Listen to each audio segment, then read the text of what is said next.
this to brainstorm on the way forward on issues that border on cloud hosting. This is an issue that happens to be very paramount among so many crucial issues that need swift attention in the telecommunications sector of the nation.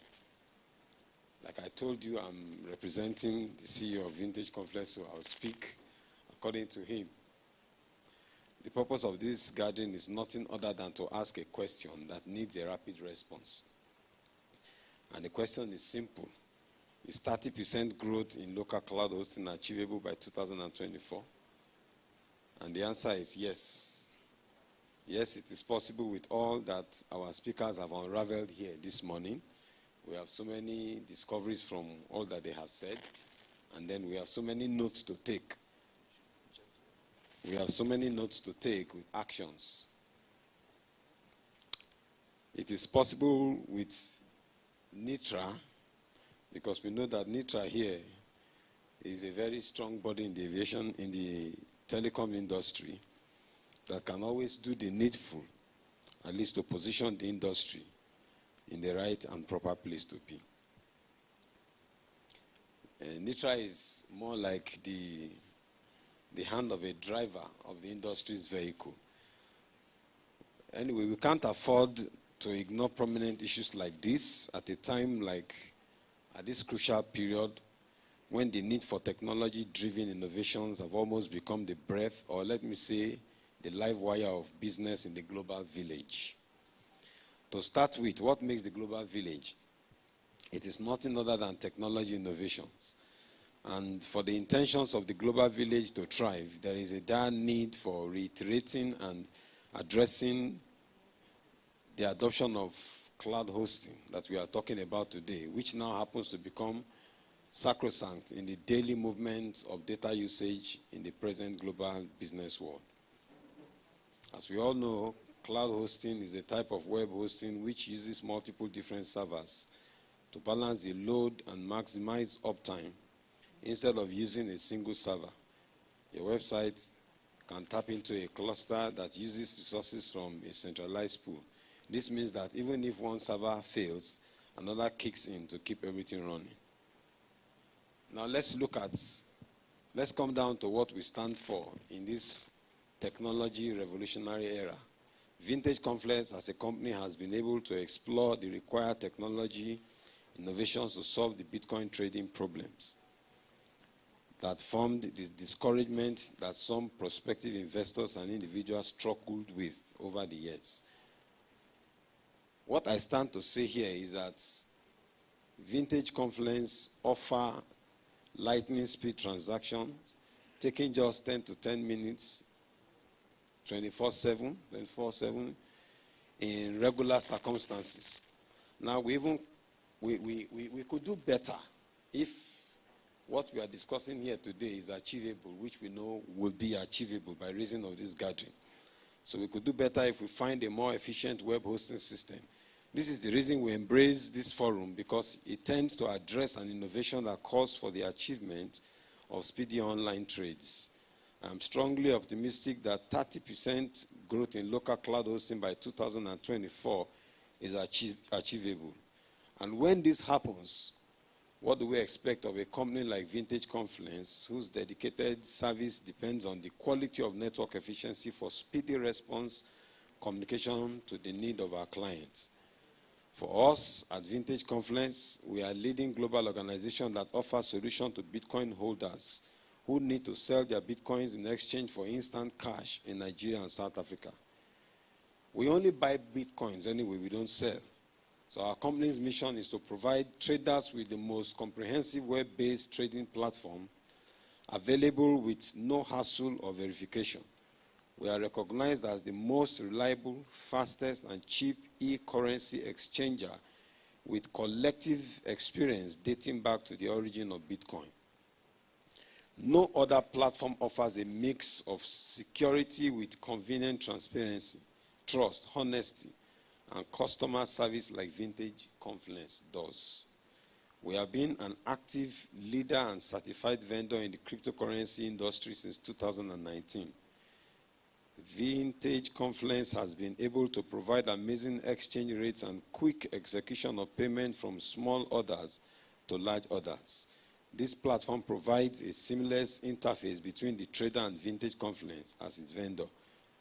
Vintage Confluence has been devoted to the constant evolution of the company by listening to its users and enhancing its product mix to satisfy their requirements. The company is committed to providing an exceptional customer experience in building a long-term relationship with both existing and prospective clients. Now, there are some attributes that make Vintage Confluence very unique, which is our 24/7 service. We offer lightning fast transaction taking just 10 to 30 minutes, 24 hours in a week. We don't have shortfalls, we don't have errors, no mistakes. We have gone that far, and we have been able to weather all the storms that came our ways. Every day, thousands of users around the world use Vintage Confluence LLC, and they are our best advertisers. We accept a minimum trade of $1,000 worth of Bitcoin. Seamless transaction. No need to wait 3 to 5 days to receive your money. We offer immediate payment into your bank account. There was a case of someone who needed instant payment to be made for acquiring a vehicle he needed to use for a logistic business. He had tried a long time with all his connections that he knew. But until he met Vintage Confluence, his problem was solved within a short period of time. This is what we are trying to explain to our prospective clients, that at Vintage Confluence LLC, we don't give anything short of maximum standard. Trading with us is an experience to always remember, a touch that will wow you. If you need to know further about us and our services, you please contact our website on www.vintageconfluence.com or follow us on Instagram, vintage.llc, and LinkedIn, Vintage Confluence LLC. We are the grandmasters of trading Bitcoin. We hope to have further dealings with NITRA as we once again congratulate NITRA for this great feat, not to only package industry stakeholders, but to also project into the future of the ICT industry. Once again, we say thank you to the chairman of NITRA and all the ESCOs of NITRA. I'm a very good friend and buddy of NITRA. Once again, I say thank you also to our distinctive guests on the high table. Thank you, everybody. Thank you, Paddy. Thank you so much. When I grow, I want to be like you. Yes. It's all over you now. That money from Bitcoin is coming. Yes. We thank God. Now, we want to invite our friend and a very good supporter of this program, a very good supporter of NITRA. He's out there on the virtual space. I'm talking about the MD of RAC Center, Engineer Ayotunde Koka. If you can link him up, please. He should be online now waiting for us. Engineer Ayotunde Koka.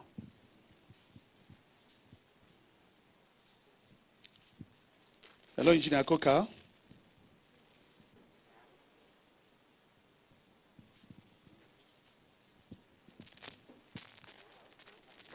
Hello, Engineer Koka.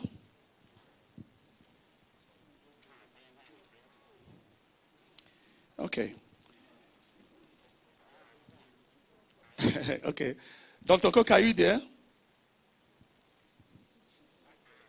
Which other one do I call?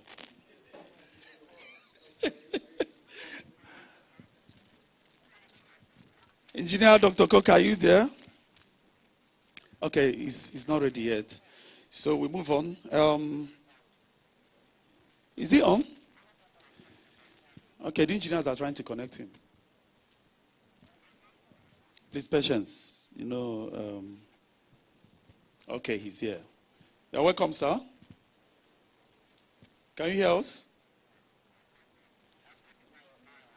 Yeah, Engineer Coker, you can unmute. Dr. Coker, can you talk to us? We can't hear you from this end. Just unmute from your side.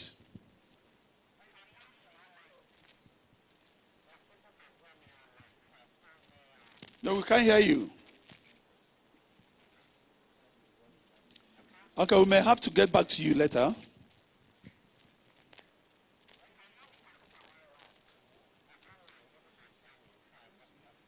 Our engineers, is there anything that can be done?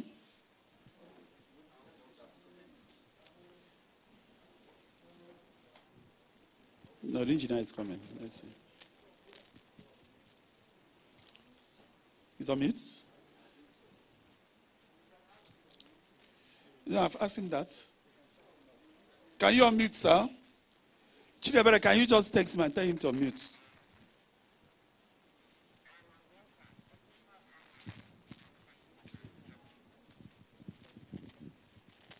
We can't hear you yet.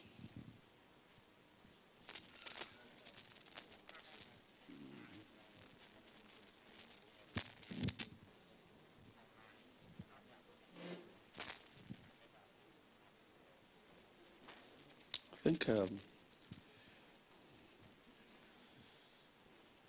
are we making progress?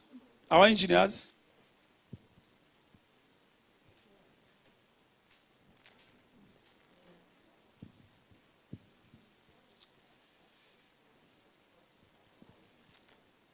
Hello, Dr. Coker, can you hear us?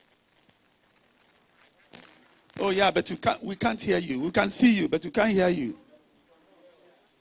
It should be from us. Okay. It's from us. Okay. Yeah, he can hear us, but we can't hear him. Yeah.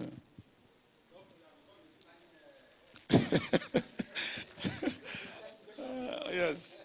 And none of us here has sign language. I think the problem is from here. Yeah, it should be from here. Yeah, he can. Oh, really? So let's check the connections here now. Chidebere is no engineer.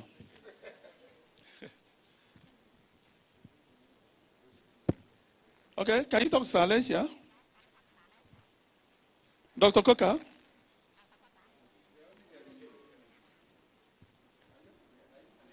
We can't hear him yet.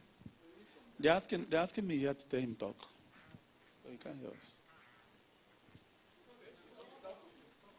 Can you hear him?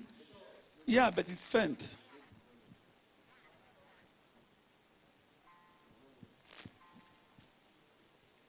Okay, Dr. Coker, can you talk? Let's see. Okay, Dr. Coker, can you talk? Let's see. It's rebounding. Okay, Dr. Coker, can you...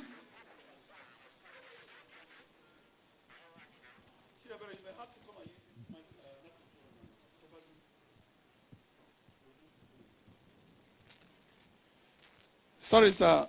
You can still hold on. Can't hear you here yet. We are sorry. Yeah, we're sorry. Yeah, technical hitch here.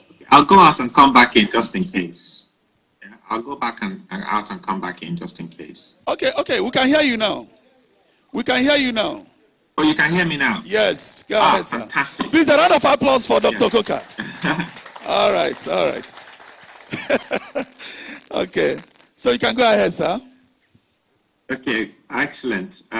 Good morning, everybody. And it's great to see the faces again. And my other industry colleagues. I would beg to stand on existing protocol and just say it's fantastic to be here. Coincidentally, actually, I was talking around data centers and cloud hosting 93.3 FM this morning with Williams Ozumba. We covered a whole range of things around how cloud and data center. I was trying to make data centers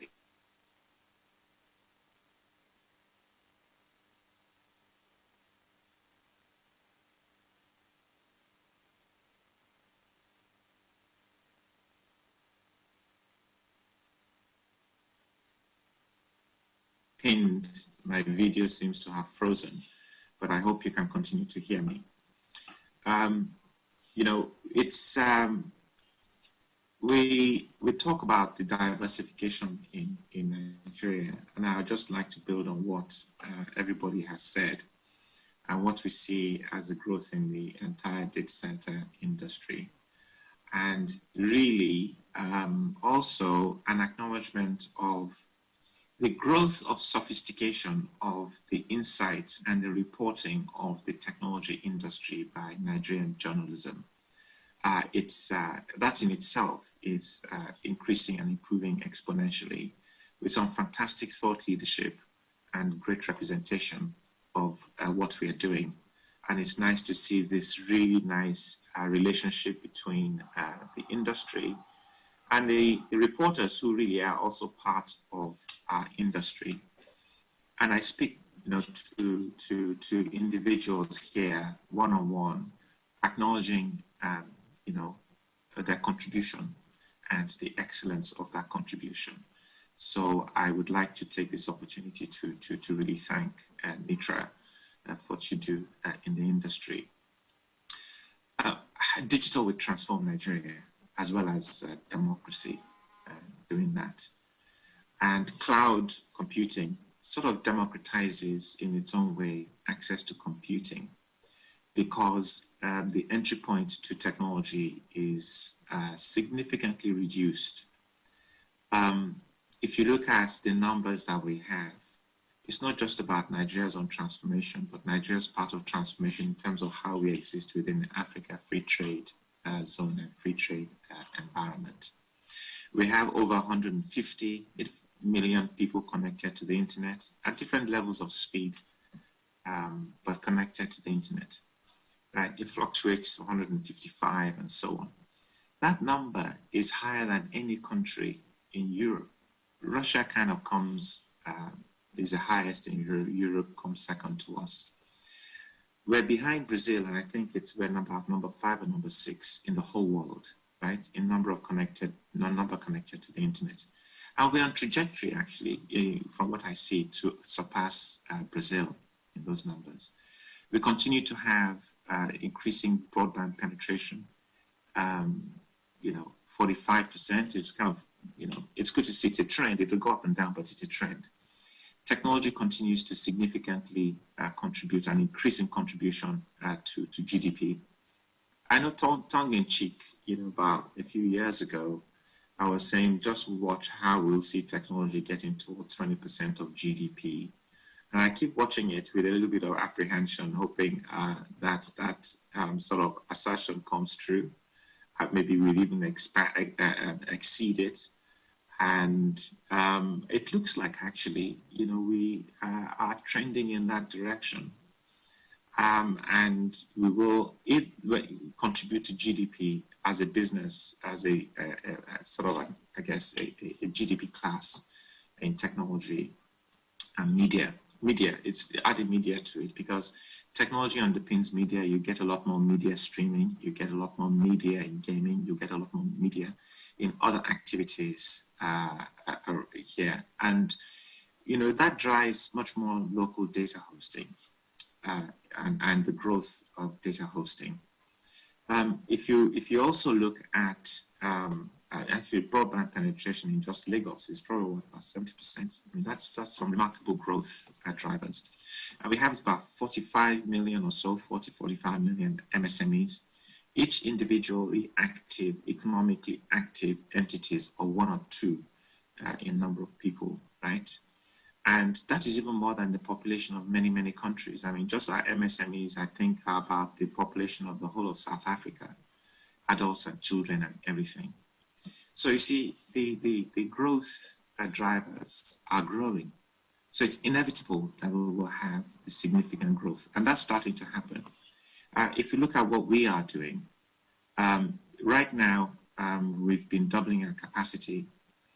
We're the largest carrier neutral now in West Africa, with 1.5 megawatts on stream, live in the next few weeks, and it's, you know, quite a bit of scale, actually. And we are well on the way to bring in on stream 13 megawatts of data center capacity in our location in Oregon, which brings a total site capacity to about 14.5 megawatts. We'll have to be pumping about 28 megawatts of electricity to power the data center. So we'll bring it on stream in stages, but the shell and core, the shell will be in place, and you see megawatts coming on stream. That's required because the sheer scale that we're expecting and now expecting is starting to unfold in the overall ecosystem here. And the more providers we have, the better, because it brings about good diversity. I think good competition is good. It drives innovation, it drives competitiveness.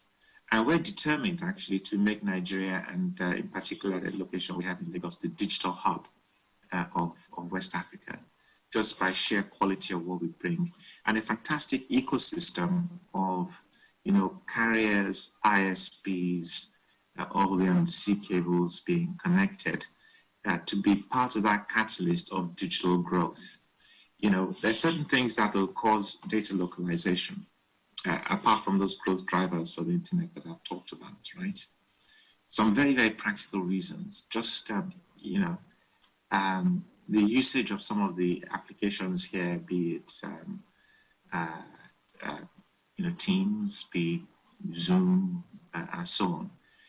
The demand for a customer experience with low latency. There are just some very, very practical reasons that will mean we'll have data hosted locally. And then when people start to ask, where's my data hosted? Because I really want to know the legal jurisdiction that my data sits in, so I understand what kind of data protection risk I face as a business. Even our SMEs will start to think about that, because the quality that digitization brings into an efficiency into SMEs is significant. Finally, just a bit of kind of my thesis of this growth drivers. When the mobile telephony companies came here, they changed the business model for mobile phones. They went on to a pay-as-you-go basis. They created a business model and an innovation that grew the market to a level where people thought Africa wouldn't be taking on mobile telephony as we did, right? It's because we broke big costs and everything into small bits. I call it the sachet economy. I've talked about it a few times. So much I've heard me talk about it. We break things down and buy things in small bits as we need it, and pay for it as we afford it, as we need to grow on it. Earn today, pay for tomorrow. Earn tomorrow, pay for the next day. The only way you can do that is through cloud technology, right? So many enterprises will host and stop building their own data centers. It just doesn't make practical sense to be throwing capital at lower quality that could be put at the front end of the business in a competitive environment. So that's going to happen. The real growth is how we power the MSMEs, each powering their business through their mobile phone, through apps. Each app sits in a data center somewhere in the world. And if so many use an app that sits on the cloud, very, very quickly, the customer experience is poor. They will use the one that sits on a local data center because the performance is better. And when the volume of people using those services are higher, they will come to host in Nigeria. But not just that, we talked about the growth of software development here. We will have innovation that some of those cloud applications, many of those cloud applications will actually be developed here, they'll be hosted here, and they'll be key drivers of competitiveness to other internationally hosted cloud services. So the growth drivers are high. They're significant. The quality demanded, we have it locally. As far as we're concerned, we have the plans to scale, not just in our location in Oregon, but other locations in Lagos. And we'll see a good ecosystem of local providers, of global providers coming together to build that scale. And finally, I also mention this sometimes, we are blessed with a fantastic global geophysical location. Where we are is half the latency between South Africa and Europe, where low latency between here and the US. So not only will we be able to host locally to serve local demand, we actually will be the digital hosting point for cloud services that's consumed in Africa, in West Africa, and also around West Central Africa, and all the way to South Africa, to Europe, and the US, right? So we've got to make sure that we take that opportunity. And, you know, if you look at it, where we are located in Lagos, right? You know, Engineer Namani was talking about this as well. He and I host locations where every undersea cable is connected to. That means that every country on the Atlantic coast of Africa is connected to more than one data center here. That must mean something. We have one of the fastest growing IXPN infrastructure in Africa that Mr. Rodman has talked about. And so we're well placed to drive this growth. And as I just close out, going back to my initial comment, that NITRA is playing a fantastic role in making sure that we provide great journalistic insight, very, very high quality informed technical view, and in partnering with the industry for providing the growth that we will see in Nigeria. And then we will anchor the diversity of the economy. If it's agriculture, the efficiency is underpinned through technology and cloud and mobile. If it's oil and gas, our efficiency, even in oil and gas, we need to reduce our cost per barrel. You know, that's driven by technology, education and health, edutech, and so on. You know, you've got some hospitals coming in here now, like huge hospitals enabled through technology. And that is in itself, why can't we be the medical landing spot instead of India? So the implications are huge. And with goodwill messages to everyone on this conference, and look forward to a successful conference day.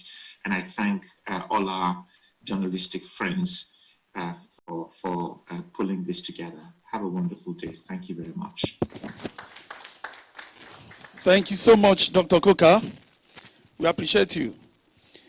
Moving forward, let me at this juncture recognize the presence of Mrs. Olaitan Victor. Mrs. Olaitan Victor is the MD, CEO of TopazNet Solutions Limited. But she is here today. I hope everyone could hear me and I wasn't talking to myself, since everything seemed to have frozen here. Dr. Koka, you see there? Okay. Yes, I'm here. Can you hear me? Yeah, we can hear you, sir. You did hear me, so I wasn't talking to myself. Oh, really? We heard you. And we applauded you. Okay, please, a round of applause for Doctor. Yes, thank you so much. Good. So I was... all right, good. I was introducing Mrs. Olaitan Victor here. She is the National Secretary, Information Technology, of course, Industry Association of Nigeria, ITAN.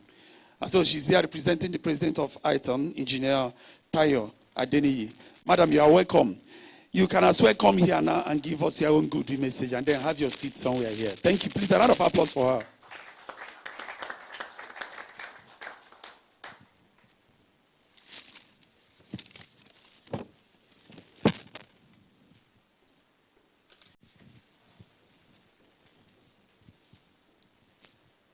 Yeah, we are waiting for ITAN's goodwill message. Thank God you are here, so you can talk to us.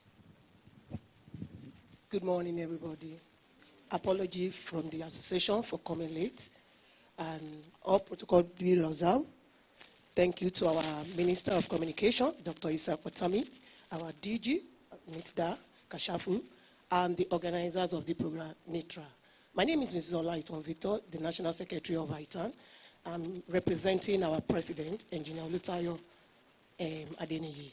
And on behalf of the ITAN, the association, we're saying, well done, good work, and we appreciate the way we are making the technology to move forward in the country, and also to claim and to talk more about the clouding solution, because we actually need it in this country. That's where the technology has to go to. Thank you very much. Thank you, ma. Your seat is that side now. So, thank you. Please, somebody, Chidebere, can help her with her bag. They don't joke with that.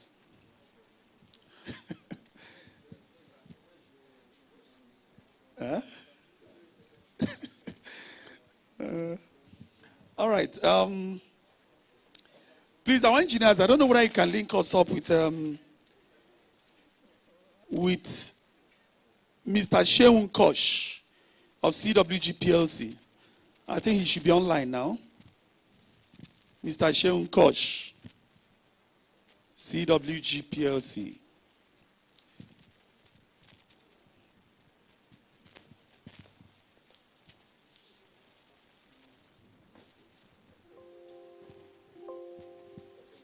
Hello, good morning. Can you hear me? Okay, is that Sheun? It's a woman. Sorry. Yes, it's a woman. Okay, It's fine. okay, that's Sheun Kosh. Sheun, you are welcome. Can you hear Thank us? you so much. Yes, I can hear you. All right, good, good. You're welcome. So, talk to us. You are representing CWG. Yes, I am. Thank you. I'm sure that all protocols have been duly observed. We're excited to be here. CWG is excited to be here. And we're always at the forefront of supporting conversations or initiatives like this. Without a community like NITRA, we will not be here. We have a story to tell, referring to CWG as a company, and NITRA is that cloud that we ride on to soar. So if we do act otherwise, we won't be conversations going on, and there has been so much to take from there. But, and I want to say that they have seamlessly communicated the need to fully adopt, or at least let's start from 30%, cloud computing in Nigeria to boost the economy of the country at large. But I want to come from another direction, and I want to come from how CWG is contributing to this or supporting the Nigerian digitization agenda. Now, there are some underlying challenges that we cannot fail to first address, which will include the fact that about 50% of the citizen with access to internet does not make productive use of it as a result of the costs. So reviewing the target market first, we realize that a large percentage of the Nigerian audience are more of the masses. So cost is one of the issues that we face where the adoption of cloud services and computing is concerned. Then there's the preferential use of cash. Even though we're trying to migrate or divert into a cashless society or moving to the cashless policy, there's still the preferential use of cash. So we've not been entirely able to address that yet, but of course there's progress. And there's also digital literacy, which is one of the hindrances of fintech growth in Nigeria. Then significant resources challenges facing digital development and access to capital and access to skill sets. Have also been some challenges that we have faced. But regardless of the challenges, there are certain opportunities that we can ride on to make this happen. And that's the growing one that we can identify is the growing individual mobile phone users in assets. We should be able to leverage that, and the success of e-payment needs to be consolidated. Then we have an estimated number of 80 million cooperative society members in Africa, I would say. Then the cost of the platform must be subsidized to encourage more involvement and more utilization. And how are the solutions that, or the strategies that we can use or we've observed that have worked, or we can use to address some of the challenges that we have identified and to maximize some of the opportunities that are currently in the market.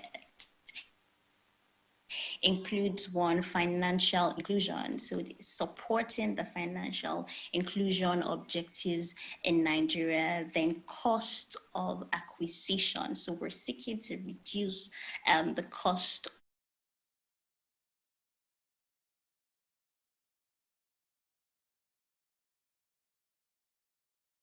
financial financially excluded audience will see that they form a major part of the masses or the grassroots audience. So if we're able to address the issue of cost of acquisition, it will definitely lead to the uptake of or the growth of technology, especially in Nigeria.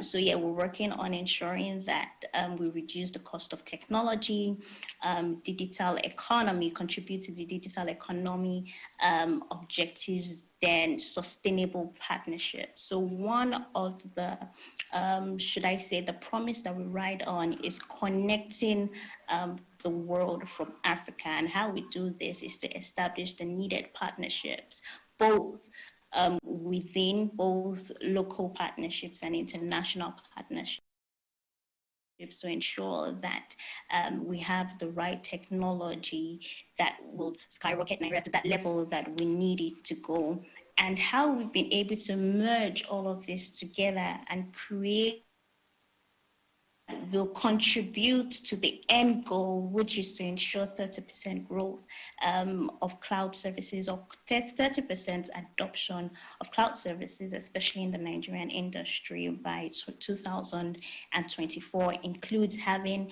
first an ERP platform like SMERP. So we call it SMERP. That's an enterprise resource planning solution. So it's fully cloud, and we know how there are about over 73 million SMEs in Nigeria. The federal government intervention programs are provisioning loans to SMEs at a single digit interest rate to encourage growth of various enterprises. The MSMEs account for 90% of the total number of businesses in Nigeria.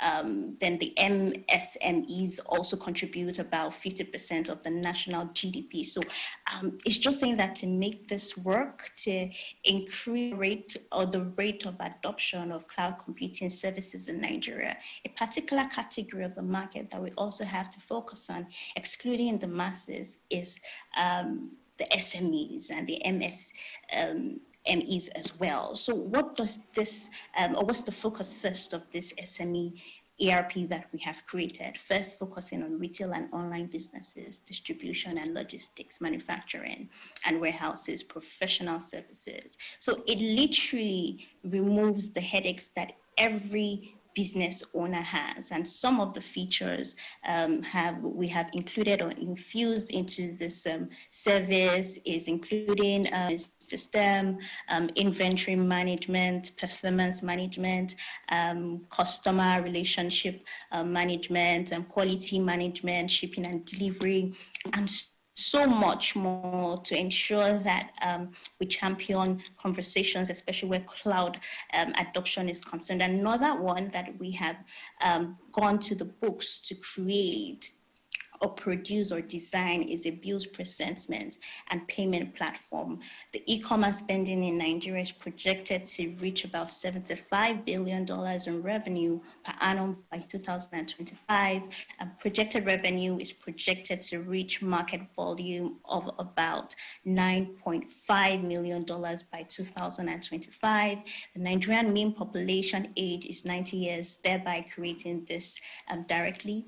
80% of the fintech market in Nigeria is made up of payments and lending. So based on all of these facts, we have come out and we have created a product to address financial inclusion, which is a bills presentment and payment product. Some of the other products that we have sat down to create to generally contribute to the growth of technology in Nigeria includes some mobile financial services platform, bills presentment platform, permit issuing and fee collection system, a unified cooperative platform, a FinEdge cooperative platform, an HMO platform too as well. And there's so much more coming out. Just because, to wrap up this, I'm just going to define the essence of CWG. So we offer products and services to business and government agencies who need technology-enabled support systems and technology or tools to drive processes that produce desired results efficiently. Now, we are that company that is focused on supporting innovation and a forward-thinking Africa and Nigeria at large. That is why we appreciate conversations like this.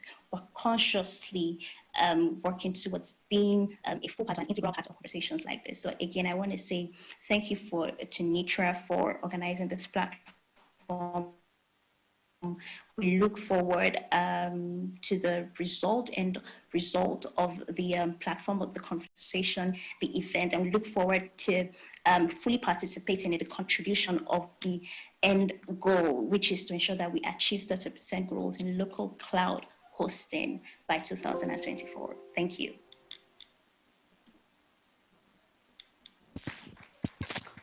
Thank you, Shaun. Thank you so much. We appreciate you so much.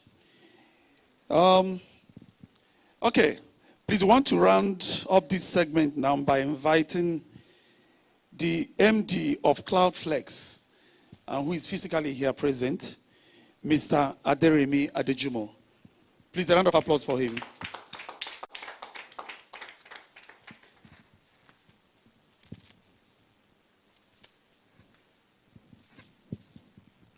Good morning, ladies and gentlemen. Standing on existing protocol, I am excited to be here. And at the moment for me, cloud computing is my passion.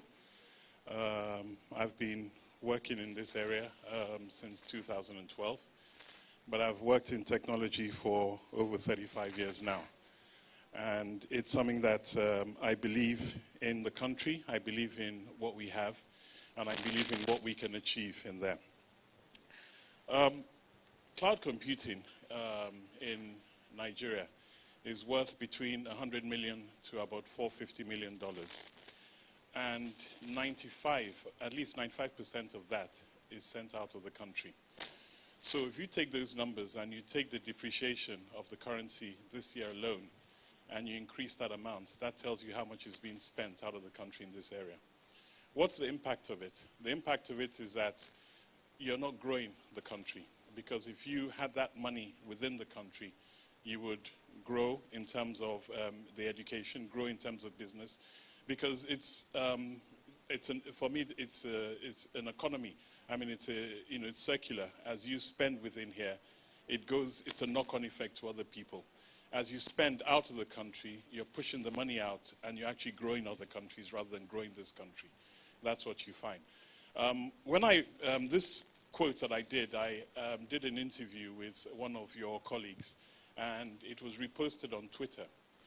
And I was actually amazed at the response from it, because there was quite a lot of negative response, where the first thing that they said was that we have no data centers in Nigeria. As you've had the previous speaker, or the previous couple of speakers who are responsible for data centers in Nigeria, Dr. Coker for one, Rack Center has been in business for 6 years. And they've not had 1 second of downtime, and we don't celebrate that. That's in Nigeria. AWS and Azure have had more downtime than Rack Center have. And yet, this is what we have in Nigeria. We don't celebrate it. We don't talk about it. They are spending, what he was talking about in his expansion, they're spending $250 million in expanding within Nigeria. That money is spent in Nigeria. We don't talk about that. Africa Data Center, which is owned by Liquid Telecom, is committed to spending $100 million in data centers in Nigeria. So we have the money flowing in, we have the platform for it, and yet we don't look at it to say that. And to talk about the government role in here, there's data localization, data sovereignty, data residency. This all talks about the fact of where is the data, who controls the data. CBN is the largest regulator in terms of the scope of the country. And I believe that they have a role to play to actually compel their the businesses they regulate to be local. Because those people are the ones that constitute the 95% of people who are outside Nigeria and who are paying in dollars in there. And I don't see anywhere where CBN says to them, please show evidence that you're residing in Nigeria. The excuse that people make is that they tell you that there are no cloud platforms in Nigeria. There's several cloud platforms in Nigeria. I can talk about my company, CloudFlex. By the way, my website is cloudflex.ng, hosted by my erstwhile colleague who's standing beside me here. So I host in Nigeria. I bought a Nigerian domain name for my company, and I'm proudly Nigerian. So if you take what we do and with our competitors in Nigeria, we are actually VMware certified. So if you go to the VMware is the largest cloud providing company in the world, and if you go to their website, we're certified by them as a cloud platform in Nigeria.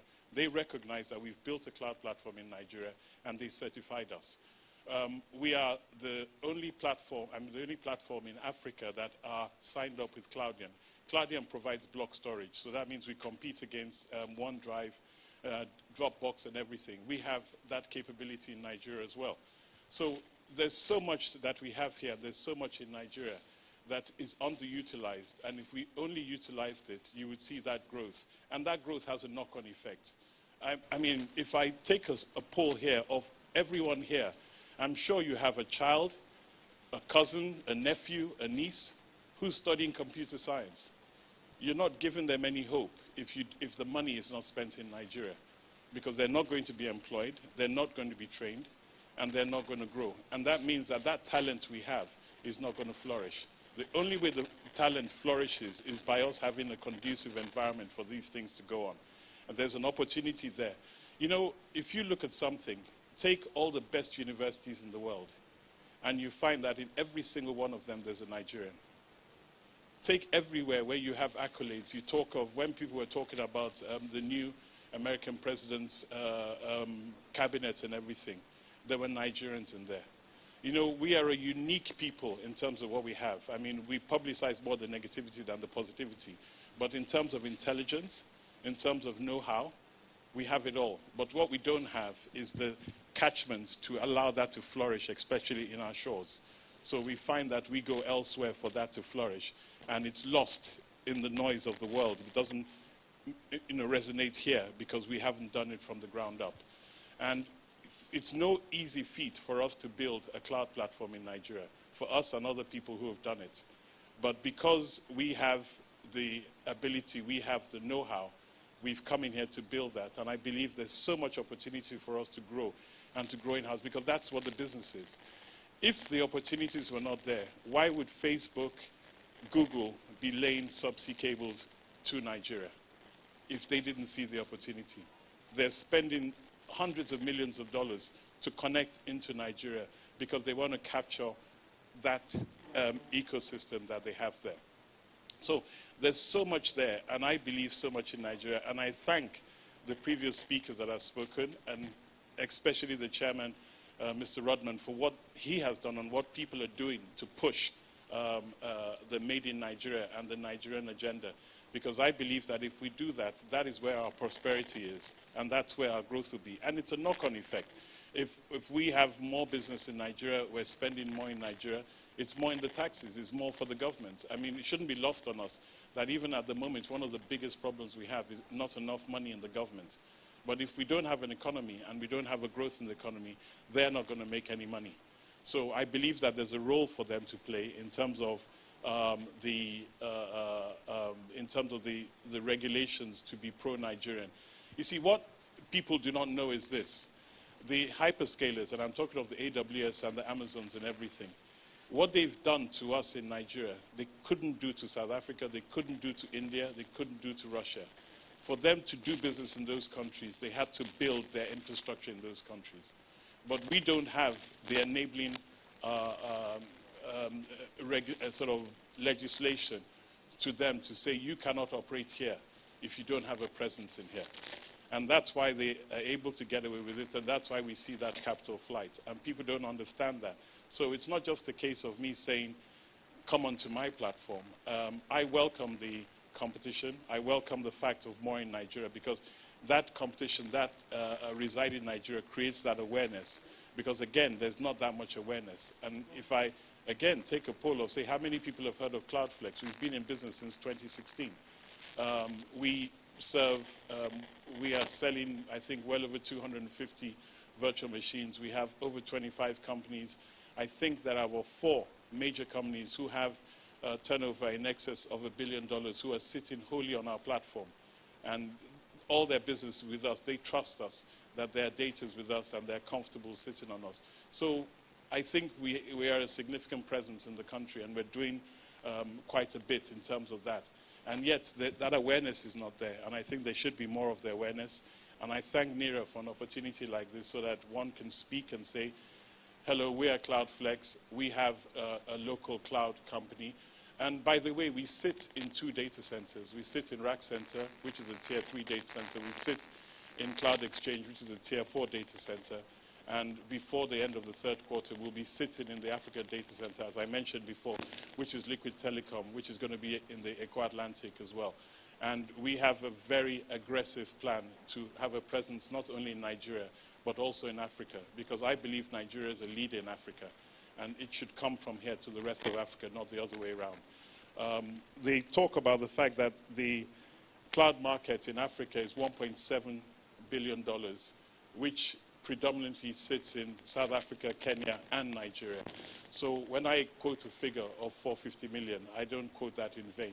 If you look at any documentation, you look at any estimates, that's part of that $1.7 billion that is spent every year in terms of cloud, and that number is growing. I mean, it's estimated to be well over 2 billion in the next 18 months and growing in there. So a lot of opportunity, a lot of scope for us to do a lot and for us to be more of a presence and for us to be a more prosperous nation, but even from here. I mean, you know the saying that they say, technology is the new, or cloud is the new oil, and the fact that technology is an enabler. So it's where it's going to contribute, and I think Dr. Koko was talking about it in terms of the contribution to the GDP exceeding 20%. If you look at it now, if you combine IT and telecoms, you'd see that the GDP contribution of these parts of our economy is actually more than 20% already, because it's a major part of it, and it's something that will propel us into our prosperity.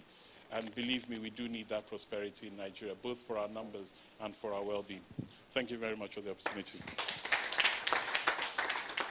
Thank you, sir. Please, another round of applause for him. Thank you.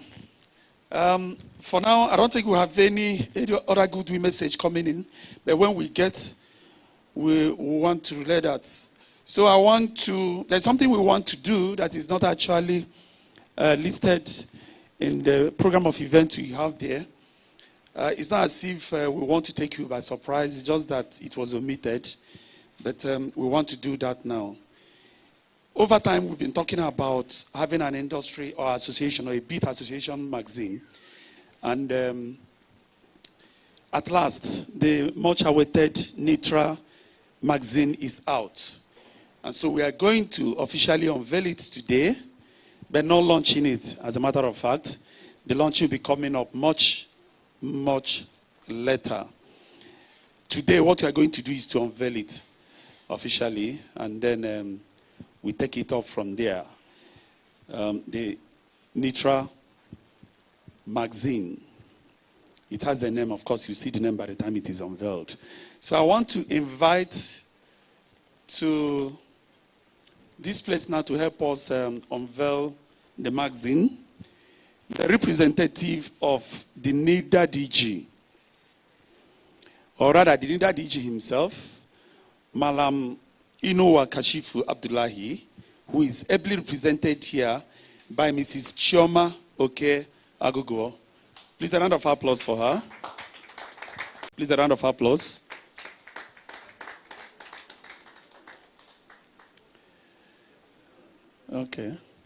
Okay, so that we can use this for... All right. Please, can we help out? Isaiah, help.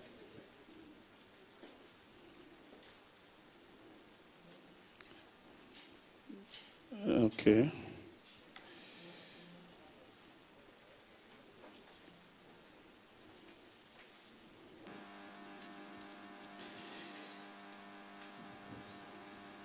Okay.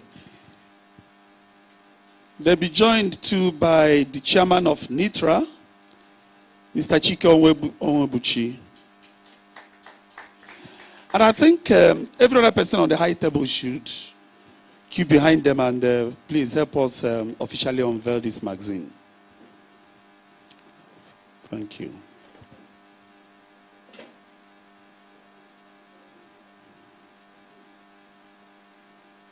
Okay. All right. So what we do now is that we are going to officially unveil the NITRA magazine. Going forward, we want to use chairman. He was actually the person that conceptualized this, except that because we will have to hold our election and bring in a new government. So, but we cannot just do this without him being part of it. So, Emma Okonji, please join. A round of applause for him.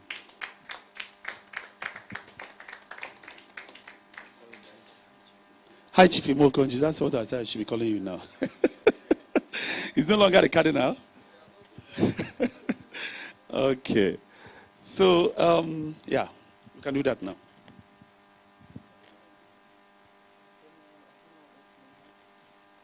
Good afternoon, everybody.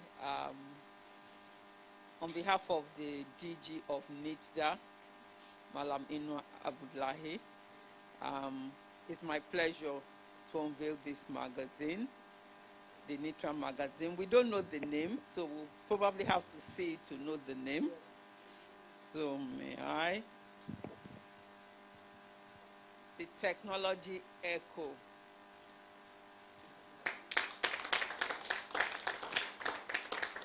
And the motto is Enhancing ICT Development in Nigeria. It's a publication of the Nigeria Information Technology Reporters Association, NITRA. This maiden edition is titled Nigerians' Endless Biometrics Project. Does Nigeria really need 5G now? Then another topic is FinTech and the future of banking in Nigeria. Thank you.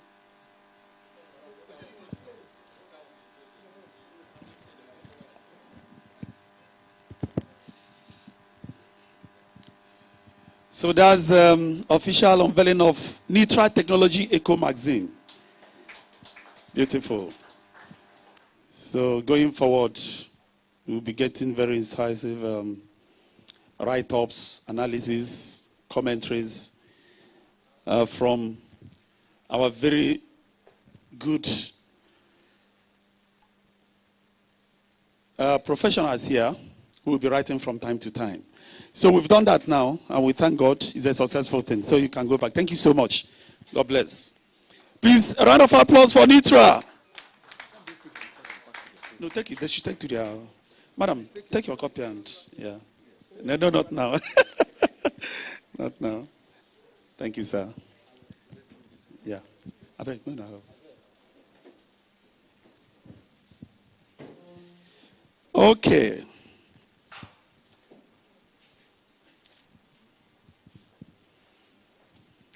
All right. Thank you so much. But we will still come back. We will still make a plea for one of us here, but that will be later because we want to believe that every person here is going to be around to the end of this program. We are not going to waste your time. We're still coming back to make a plea for a brother and a colleague of us here who did a wonderful work here. He's a member of NITRA. And so we'll be talking about that later. But for now, we are going to take the keynote address.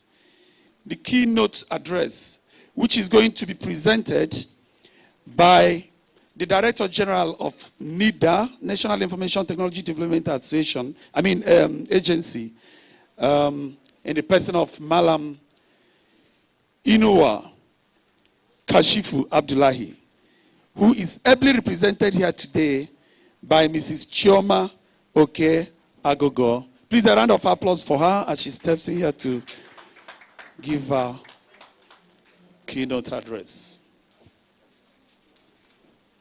All right. Thank you, ma'am. Good afternoon, ladies and gentlemen. I'm presenting this keynote. I'm presenting this keynote address on behalf of the DG of NIDA.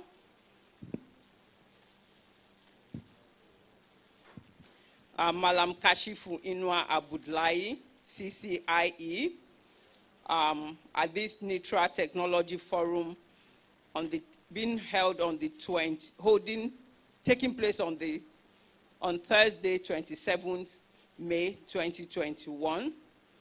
And I'm going to read from what he has given me to read. No addition, no subtraction. And the GG says, may peace, mercy, and blessings be upon all. It is an honor and privilege to be here with you today to deliver a keynote on how to achieve 30% growth in local cloud hosting by 2024. As you may all be aware, data is a major factor of production. But for data to be a source of wealth, it needs to be secured. Not only its security, but also its sovereignty. Though cloud computing offers other services such as infrastructure as a service, platform as a service, software as a service, one of the common cloud computing services is the hosting service. Cloud hosting provides the opportunities for 100% resource utilization, as resources are evenly distributed over several servers and cost control due to elasticity of services, where pricing depends on service consumption. In that case, you're 100% in control. Let us look at statistics, some figures. The big data analysis market is set to reach $103 billion by 2023. In 2019, this same market grew by 20%. In 2020, every person generated 1.7 megabytes in just a second, and internet users generate about 2.5 quadrillion bytes of data each day. Organizations are investing in data and its management. You may be aware that the National Information Technology Development Agency, NITRA, is mandated to regulate and develop the ICT sector in Nigeria. It's an integral part of our economy. Digital economy is key to development. We all know that data is the new oil. I'm glad to inform you that NITRA has initiated several policies and programs towards ensuring data sovereignty and integrity. We introduced the Nigeria Data Protection Regulation, NDPR, in 2019. The success of these regulations are there for all to see. Also, we developed the Nigerian Cloud Computing Policy, NCCP, to promote cloud first as a proposition to federal public institutions and SMEs as an efficient way of acquiring and deploying computing resources for better and improved quality of digital services. The role of government is to enable the environment for private and corporate bodies to invest in local hosting services. The building of more data centers has also been seen in recent years. There are a number of them, and they're all doing very well. We heard the MD of RAC Center talk about their services, and I'll just add that the DG of NITRA was in Lagos last week, and he visited the RAC Center and MDS at Main 1. So NITRA applauds the initiative of NITRA for organizing this technology forum. We are happy to be part of this year's edition. We expect more of this kind of activities, and we're always willing to collaborate with stakeholders. We need to know where the pain points are to be able to help us in our role as regulators. We believe that strategic partnerships and collaborations is a combined effort with everybody in this sector to enhance efficient and cheap cloud hosting in Nigeria so as to serve, not just for economic reasons, but also for social reasons. The more people that have access to data, the better for us. Finally, I wish to congratulate all for witnessing this day, and we all look forward to a fruitful deliberation. Thank you for your attention, and may God bless us all. Thank you. Please, another round of applause for Madam. Thank you, Ma. Thank you so much. Good. We are drawing closer to the end of this program, but not until we do the very last major assignment. And that is that we are going to form a panel now that we discuss this particular topic fully. Okay? We are not going to take our time. We hope that we should be leaving here around 1:30 or thereabouts. And of course, we take our food and then go, our brunch, so to say. So we want to constitute the panel now. And I want to believe that every other person on this table is part of the panel, except for those who will join us from the virtual space. And we are going to invite them. I hope our engineers are working at getting in touch with them, because we are going to invite them. It's time for the panel discussion. Of course, it's going to be moderated by Mr. Mohammed Rudman. He's going to moderate this particular segment. But I want to bring in Dr. Ayotunde Koka. Our engineers, please, can you link up with him? Dr. Tunde Koka, the MD of RAC Center. He spoke to us a while ago. I hope he's still online. And of course, Mr. Adewale Adeikpo, the GMD of CWG PLC.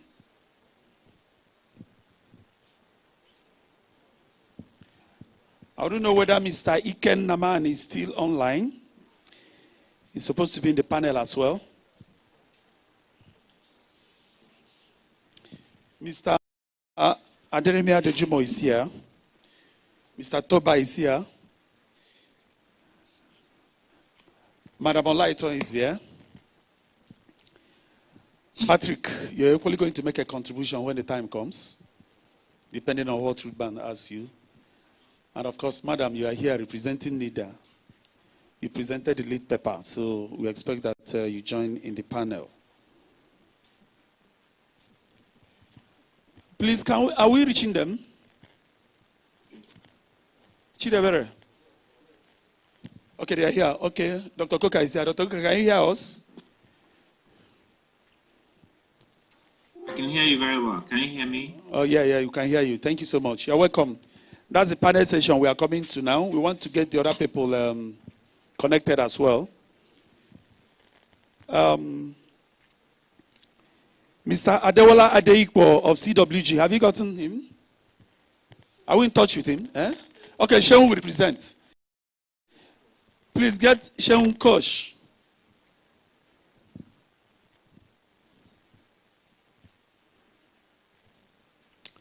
And of course, Engineer Iken Namane.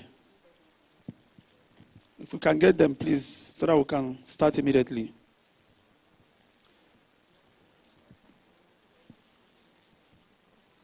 You can't get them? Okay, so let's make do with what we have here now. So let me hand over to the moderator, Mr. Rudman, to continue from here. Thank you. Yes. Once again, okay, good afternoon, everyone. So I'll be moderating this session, and I think we have 50 minutes, and the number of panelists have increased to around 7 now.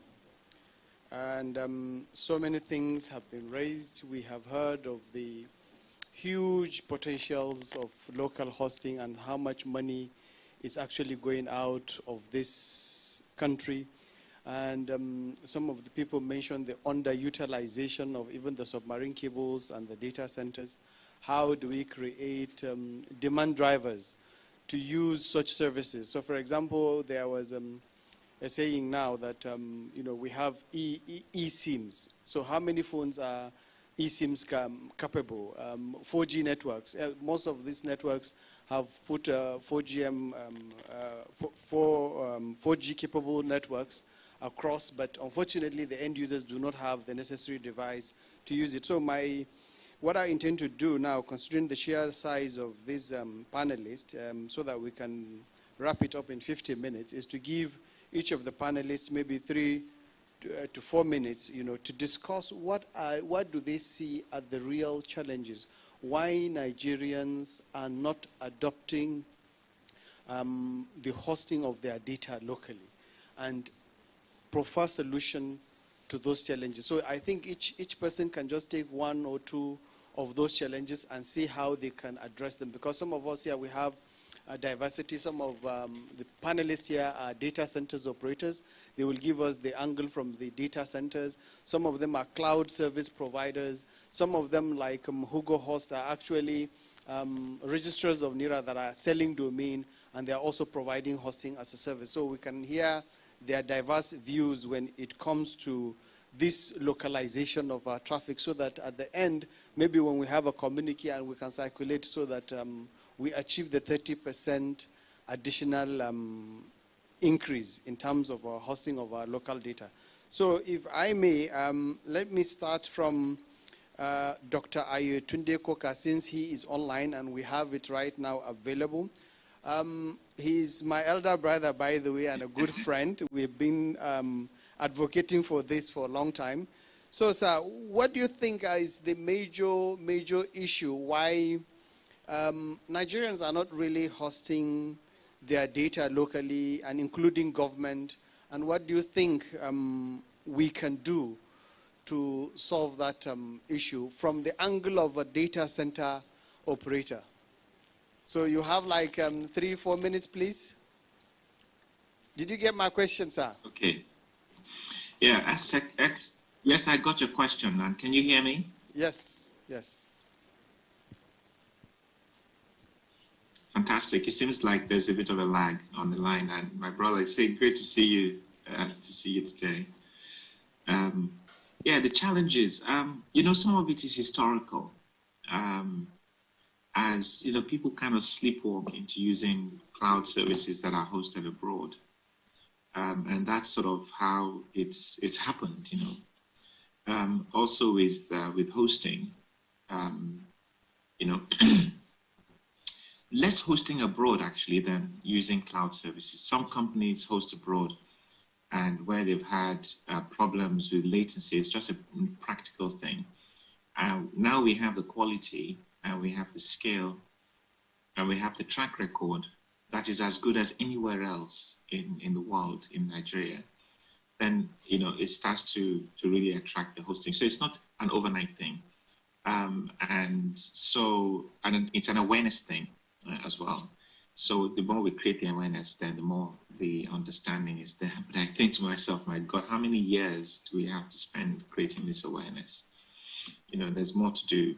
There's a very practical thing, latency, the time it takes to go abroad and come back. And that is killing our customer experience. And as we have local capability, it's just those practical things will make companies come back and host locally. The other aspect of it is that we're building many more credible local cloud platforms, which we didn't have before. Some have taken time to build their capacity and capability, like Cloudflex, for instance. Remy spoke earlier on. And so as we bring these things together, it's inevitable that will increase local hosting.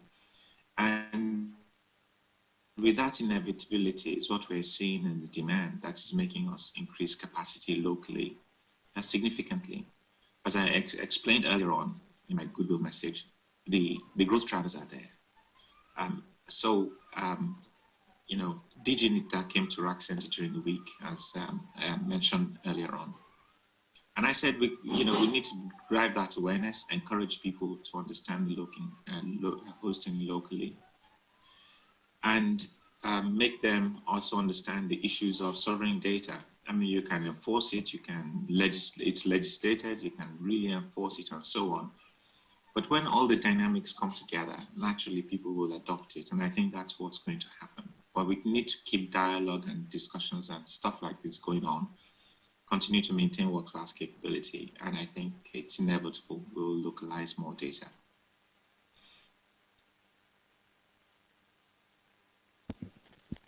Thank you so much, sir, for that.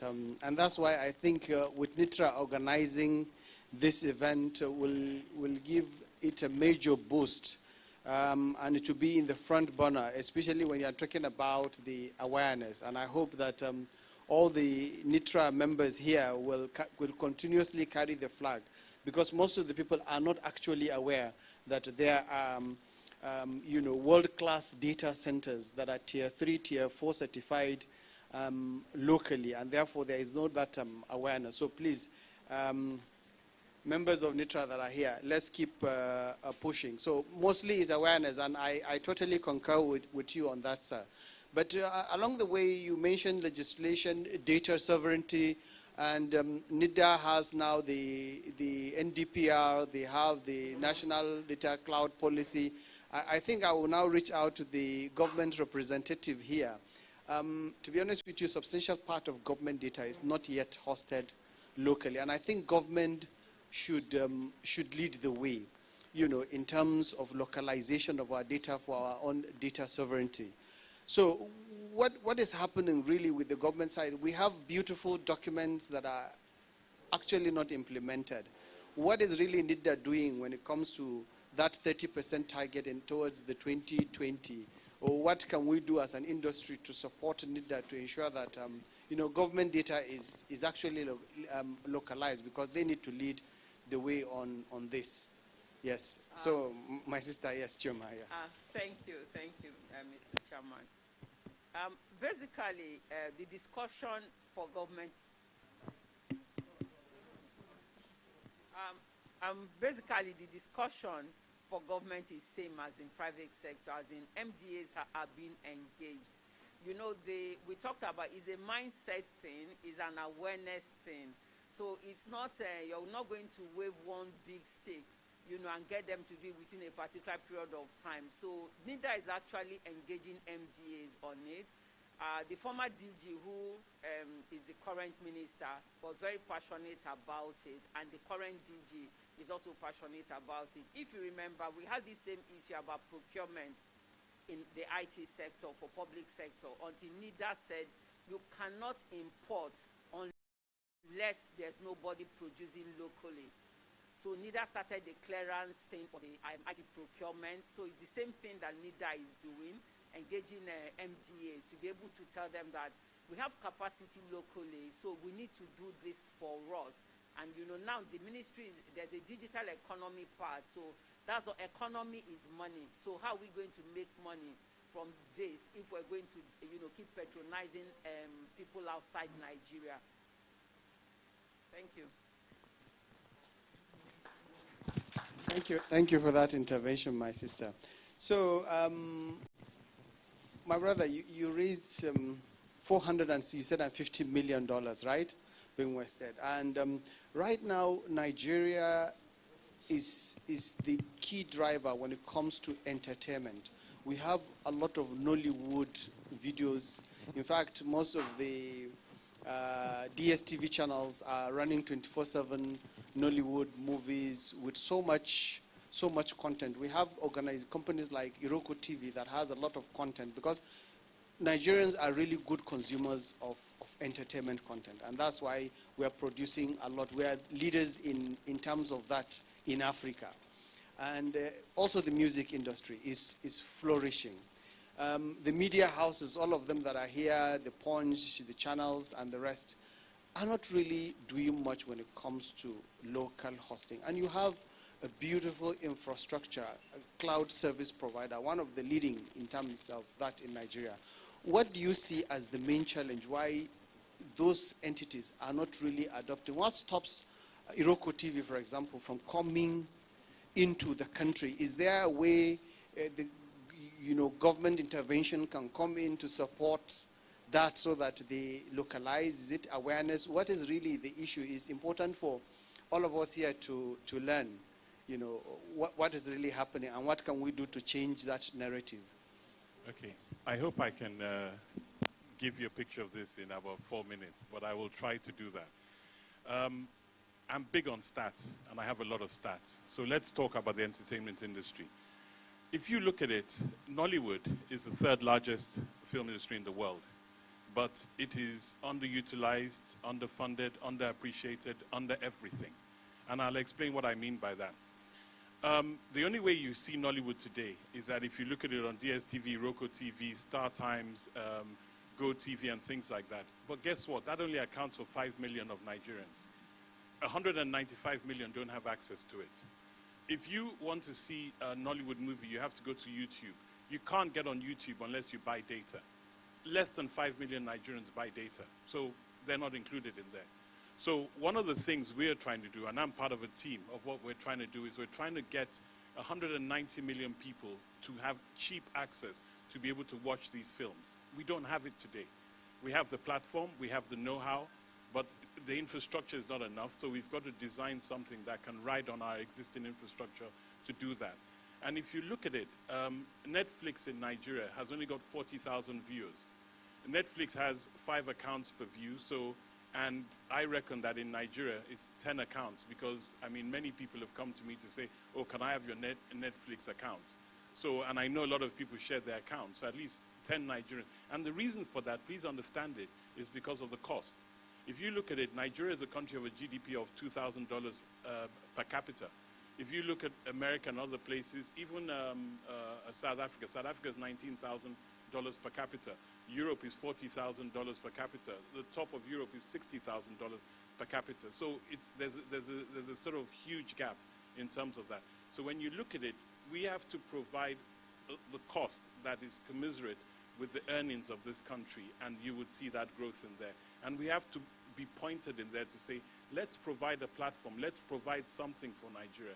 You can't take something from abroad and bring it here and think that it will flourish, because we just don't have the capacity. So in every sense of the word, we need to improve on the infrastructure. We need to have, and again, one of the big problems is that there's a lack of collaboration.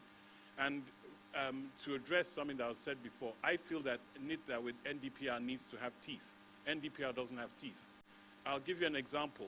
People might not know, there's something called the Patriot Act, there's something called the Cloud Act. Cloud Act was done by Donald Trump in 2018. And Cloud Act says America has the right to go to any country where its companies are operating and take the data. So, but on the flip side, GDPR says that if you contravene the privacy of individuals' data, they have a right to fine you 4% of your turnover. So people are afraid of GDPR across the world, not only in Europe. Now, Cloud Act and GDPR are in conflict. So what's happening is that behind the scenes, that America and Europe are talking, because the two acts are loggerheads to themselves.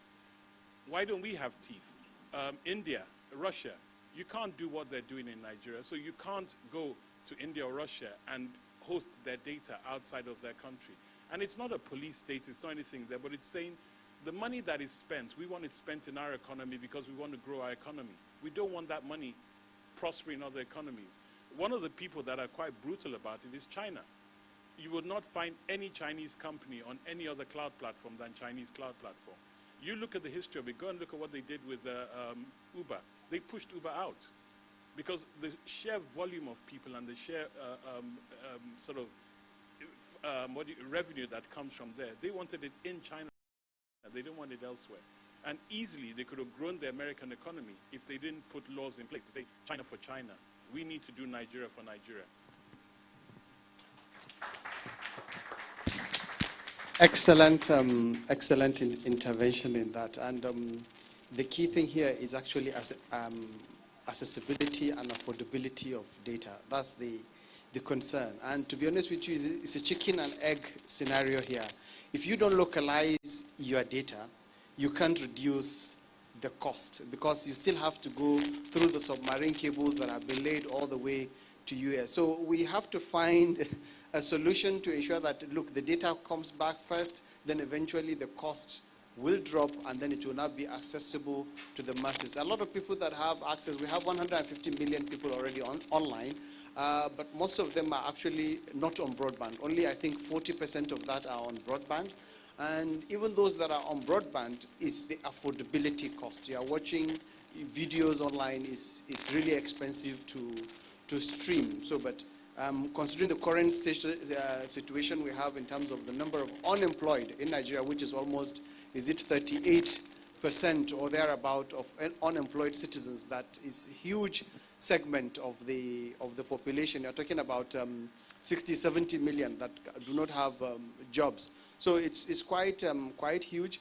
So when we are talking about affordability now and accessibility, we have a registrar here of NITRA that is selling domains that are .ng and .com, and he is seeing the pattern in terms of registration of .com and .ng, and he is also seeing the pattern of local hosting and international hosting, because I'm sure you are hosting both locally and internationally. Am I correct?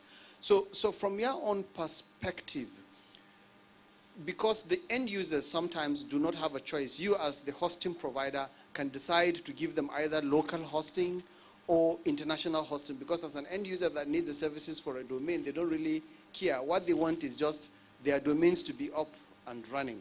So what guides your decision when it comes to hosting Nigeria's data locally? Because you have a lot of registrations of .ng, and he's one of the leading registrars of .ng domains in Nigeria.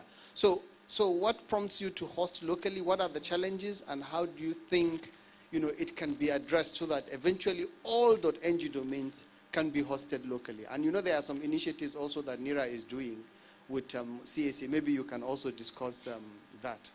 Thank you.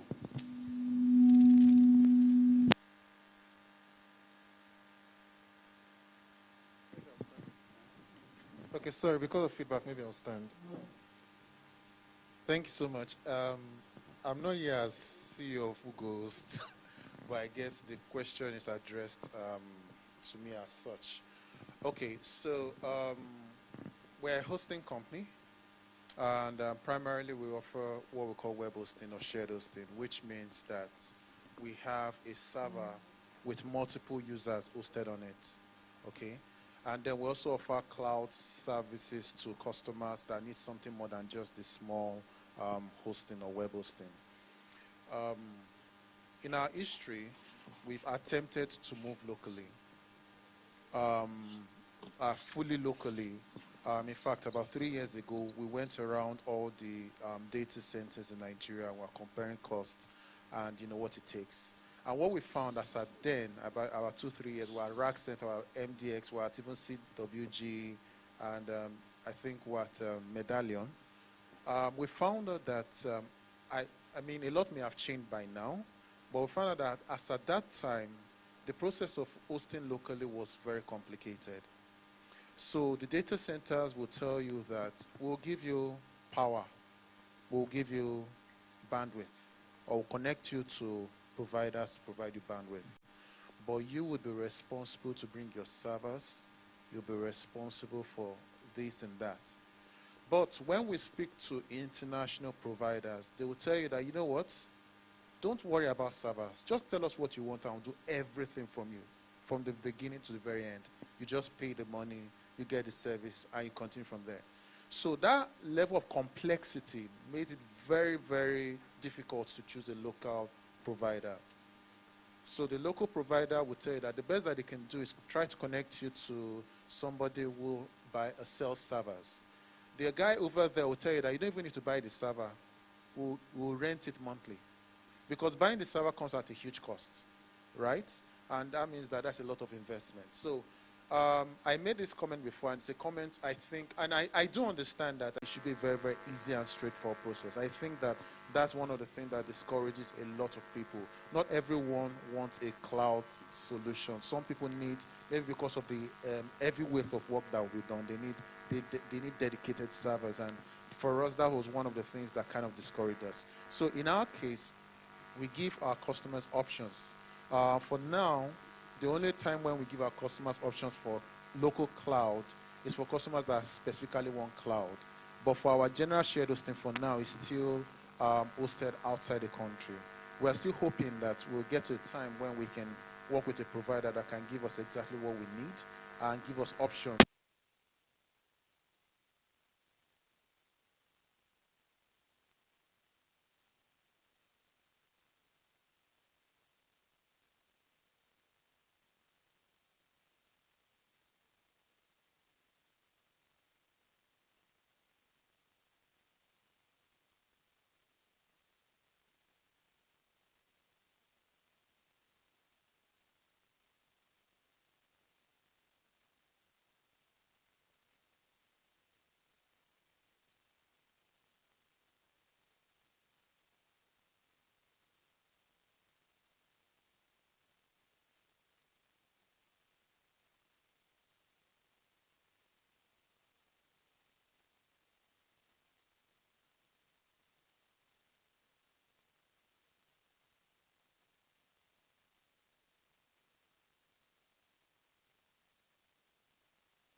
Okay, thank you. So, in conclusion, what I was trying to say is, okay, let me see. So, what I was trying to say,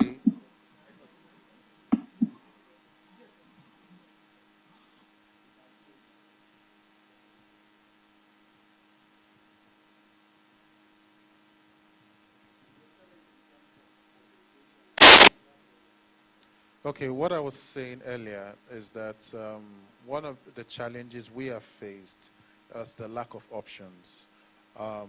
With the, I mean, when we're trying to, when we're considering hosting locally in Nigeria, we didn't have the options that we had with the international counterparts.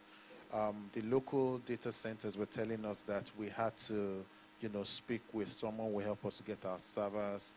Aside that, we will definitely have to figure out how to couple our servers on our rack, and we have to speak with our data connectivity provider, and all they would just do is just ensure that everything works once we are good to go. But with the international counterparts, we didn't even need to go to data center. We didn't need to even have too much conversations. In fact, they would ask us exactly what we want. I would tell them the server specifications and everything. And they will tell us that we have two options, that we can buy the servers and collocate, and they'll do everything for us, or we can rent the server and pay monthly. And of course, that makes it a lot easier for providers like ourselves. And I'm speaking on behalf of other people that offer the same services. And now the point is this. Many providers like myself are the ones that eventually offer services to the end users. So think about a lot of websites that are hosted with providers like myself. And think about the fact that imagine if we could all get hosted locally in Nigeria. What that means is that we could move at least a large number of websites to Nigeria, and that could actually make it easier for us to get closer to having the 30% growth of local cloud hosting. So that is one thing that I think we still, I mean, it's a work in progress. But like you said, I think it's a chicken and egg scenario, because, I mean, the only way that can happen is when the demand is high. But then the demand can only get high when that is also, available. And of course, there's also the challenge of cost. Of course, the devaluation of Naira has made the cost barrier a little better, but it's still too expensive hosting locally compared to hosting internationally. I believe that trend will keep improving as demand increases, and hopefully devaluation doesn't get too bad. But these are some of the core problems that providers like myself are battling with. I believe that in a short time, we would definitely be moving locally, because that's also our vision and our hope that will happen soon. But there are still some conditions that we've not been able to, wrap around. Thank you very much. Thank you so much for that honest, input regarding this situation. And I think somebody has raised this, whether it is my brother here, Mr. Adejumo, that mentioned about collaboration. Because if you look at it, we have registrars that are similar to you in the industry, few of them that are Nigerians. And I think if we can collaborate, maybe that could be a solution. Few organizations coming together, even though you are competing publicly, but I think privately there is need for you to collaborate so that you can have economy of scale for the best interests of the country, so that you can now maybe get the necessary support. It could be support from government, it could be support from even the data centers because of economy of scale to drop the cost. But another thing I'm thinking is companies like his, Cloudflex, actually now are providing such services where everything is bundled. You have the connectivity, the co-location, the servers, the security, everything is bundled together instead of for you to start sorting yourself out. Am I correct, sir? You provide such services. If a collection of them can come to you to get that service, do you think you can match the international?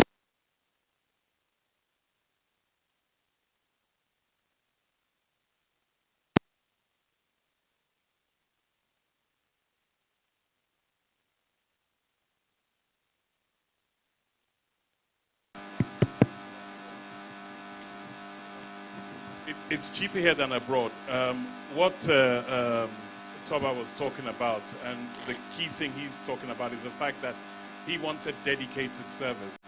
Now, if you look at the premise of cloud, the premise of cloud is that you can come and I'll give you a server, and you can stay on that server for 1 day, 1 month, or 6 weeks, whatever you want to do.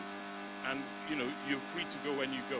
But how can I go and buy a server for 5 years and give you that condition? That does not make business sense.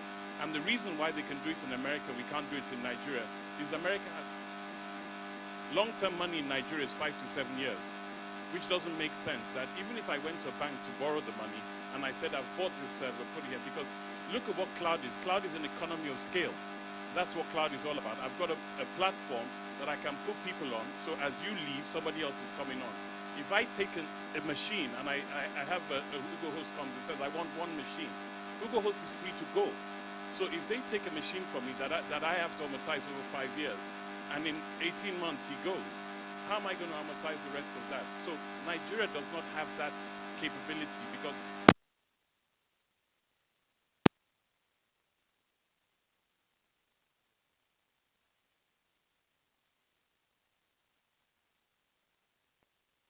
if we are cheaper than Azure, we're cheaper than AWS. If anyone can prove otherwise, I will give them a year free.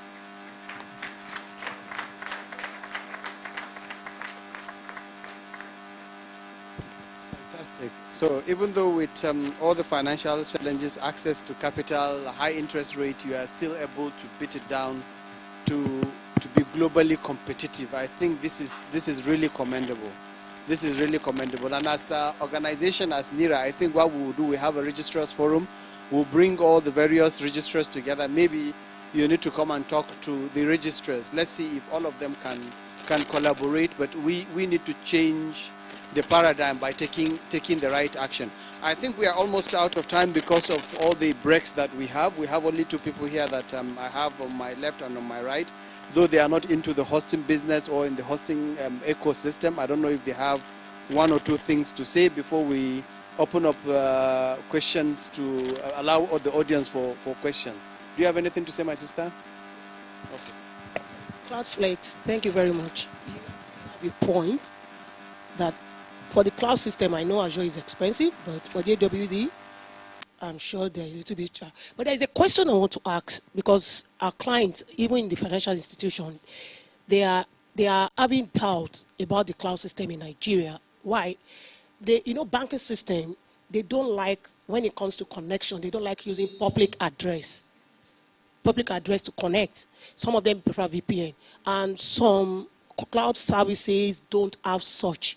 Do you provide such?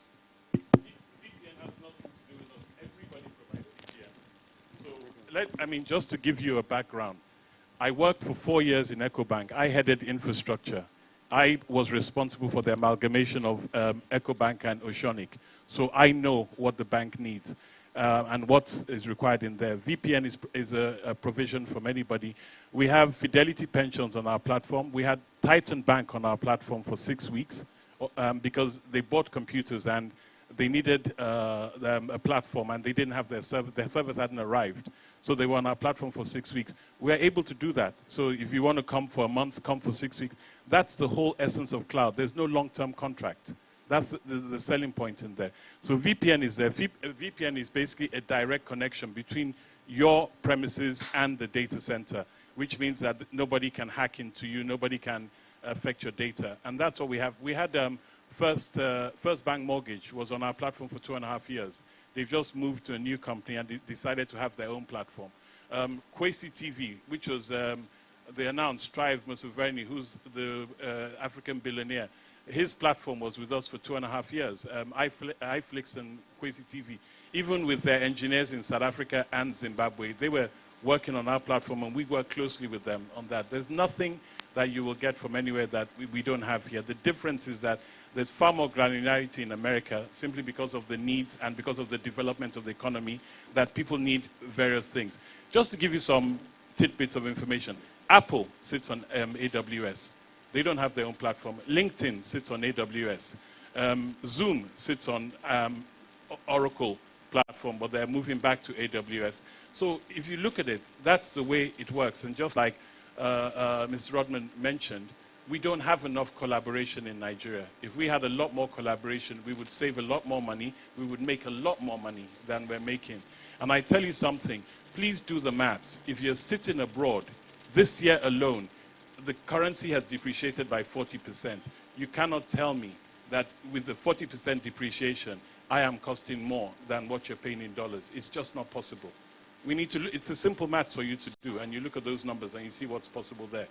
So yes, there's a lot we can do, and I think one of the things, and I really do thank NITRA, is that NITRA is showing the awareness to say, these things exist here in Nigeria. Let's not waste our money and let's grow the economy.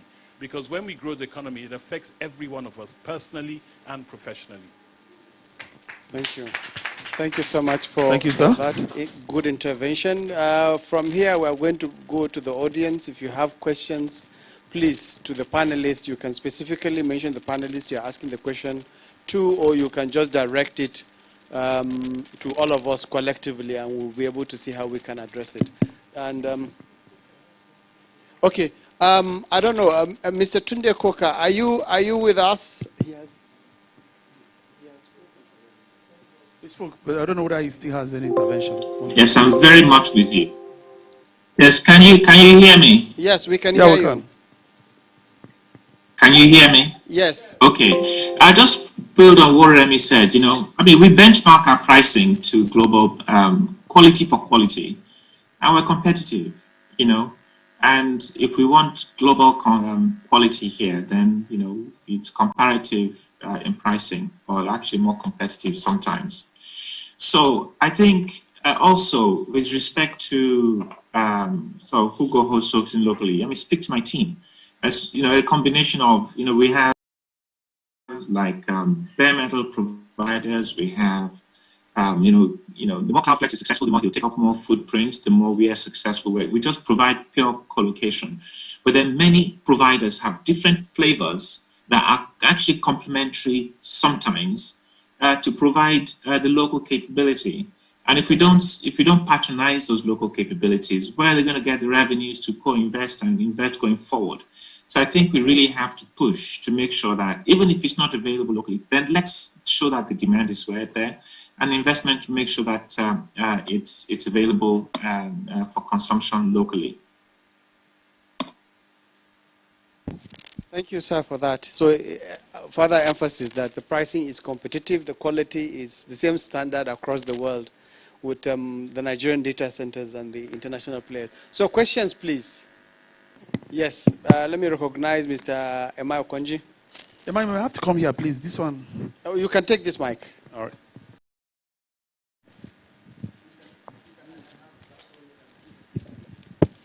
Okay, thank you for the opportunity to ask this question. Very interesting topic we're talking about, data hosting and achieving 30% local hosting in Nigeria, 2024. Now, my concern is this. It's about issue of infrastructure. We still have challenge of infrastructure, and that's the major challenge we have in this country. The telcos, they had this challenge initially when telcos rolled out in 2001. From 2001 to 2005 to 2010, they were having this issue of infrastructure. So they came up with an idea of co-location of masts, and then that to some extent solved their challenge. Instead of them building telecoms masts all over the places, they just give it to infrastructure providers who can build masts, and then they just come in and put in the antenna, and then they co-locate, and then it reduces cost of service. So my question is this: we have content. Content is there. The infrastructure is the issue. So I would like to ask Cloudflex: is there a way whereby data hosting companies can come together, have a platform whereby they can co-locate, even though they compete among themselves, but it's a central form where they can co-locate and then provide this service so that it can be cheaper for people, so that people can bring their content and then their content and their data to host in such a platform, just like the telcos did in terms of co-location of telecoms masts. Thank you.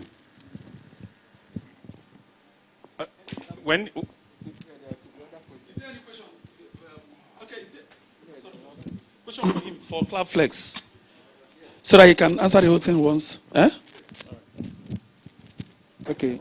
Good afternoon, everyone. My name is Remy Wake. I work for IT Rems Media. Well, thanks again, Mr. Chairman, for this opportunity to ask questions. Well, not necessarily only asking him question, but I would also like to point out that there are one other issues that's been mentioned. That's communication and sensitization, just like you mentioned. And he also repeated that as well when he was making his earlier presentation. My take on that is that many a times organizations don't carry media along. At the end of the day, they end up throwing the ball on the media. If you are doing your budgeting or your planning or an organization, there is also need for organizations to have a structured media. Even if you don't have them, you can also reach out to consultants or people in industry who can help you to advance that course. You know, that's just by the side. My question to him precisely is that we have always been facing the issue of this infrastructure, like Emma said, particularly in the area of electricity. And since it is on cloud, I would like to know how are you managing to survive that aspect of the business? Because at least all of us are witness to what is happening here. They have taken light more than twice now. So, and it happens almost on daily basis. And for those of us operating at cloud level, you actually need to be seamless. So I would like to get your response on how you are managing in that aspect. Thank you. The question is on co-location and infrastructure management, or rather, how you cope with. Sorry,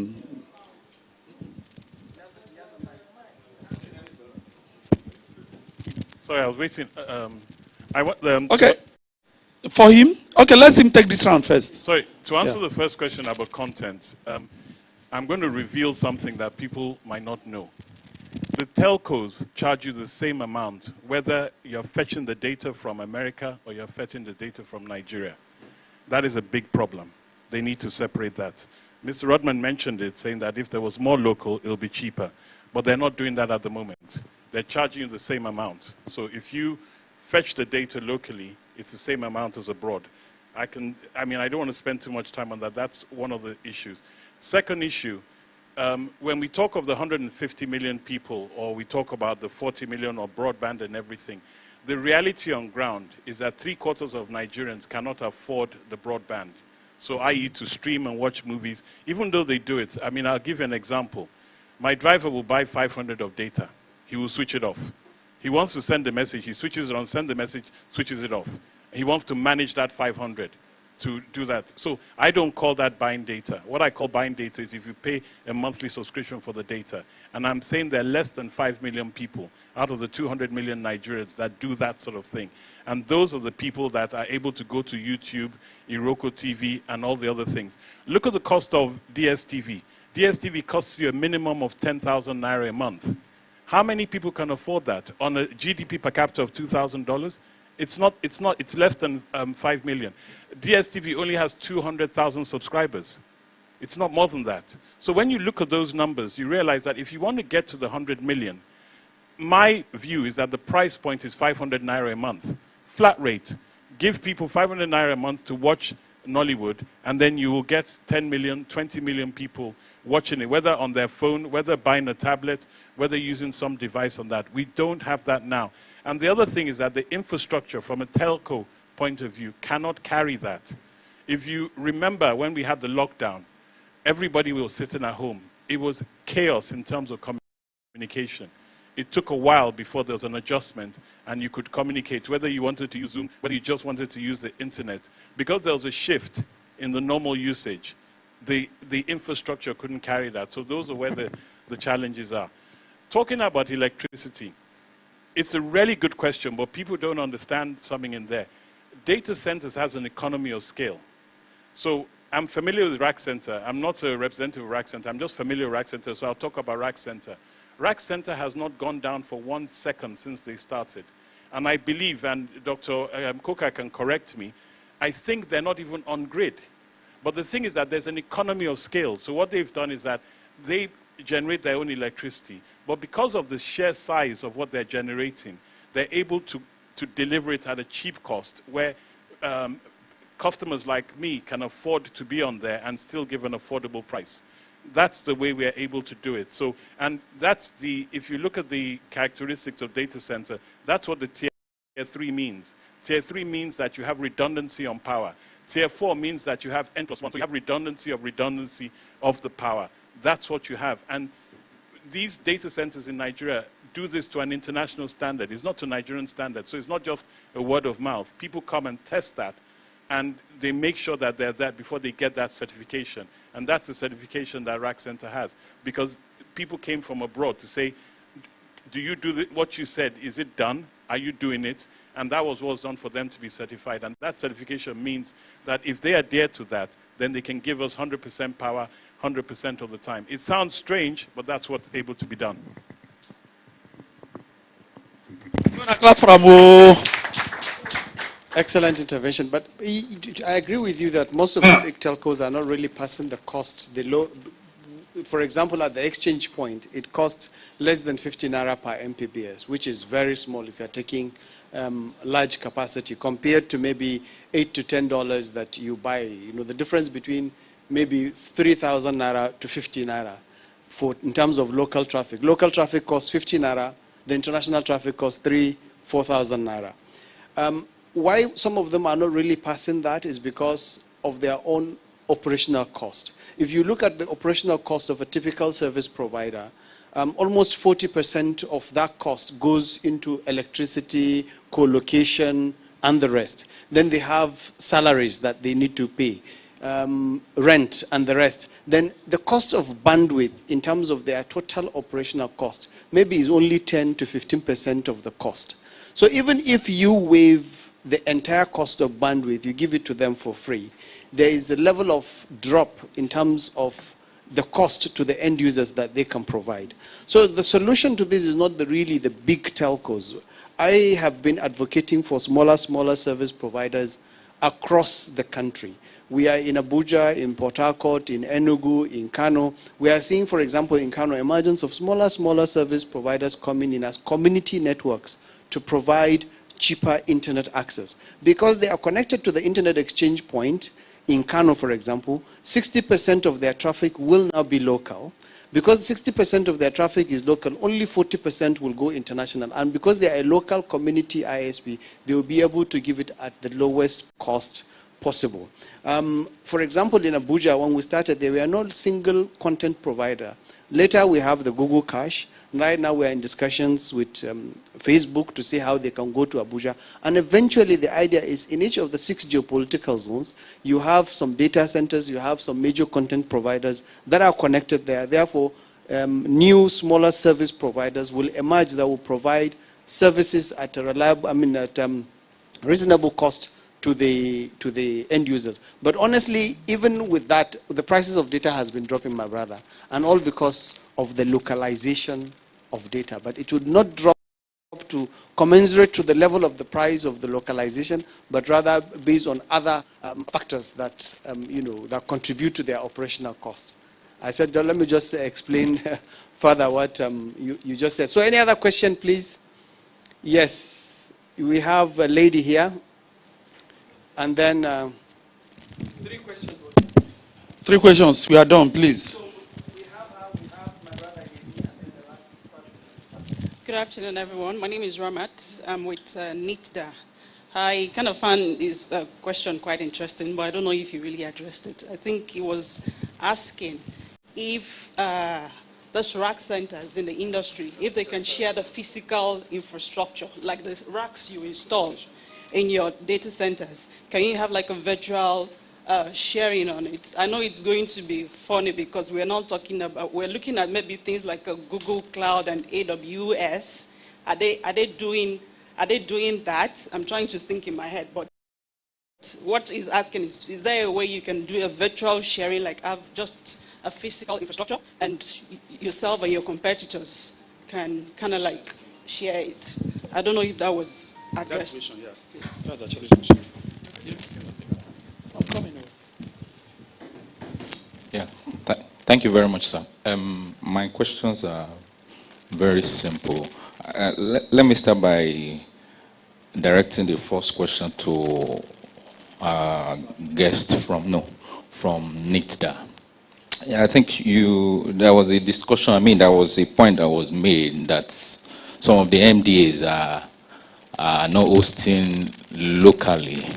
I'd like to know, ma'am, maybe you tell us, maybe we can know the percentage of MDAs not hosting. Then, what are the challenges? Why are they not hosting locally? They are supposed to be at the forefront of, doing this as, as Nigeria concerned. Then I'll direct this to the chairman.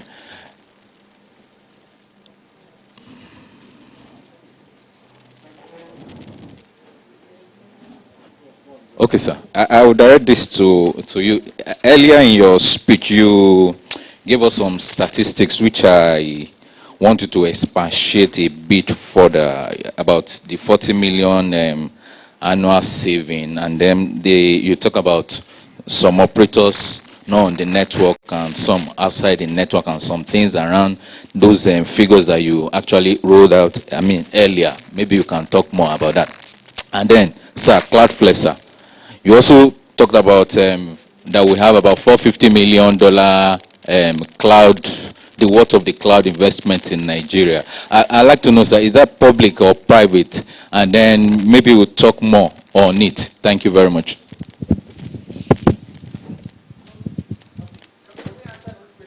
Okay, this one's first. So still, it has little patience.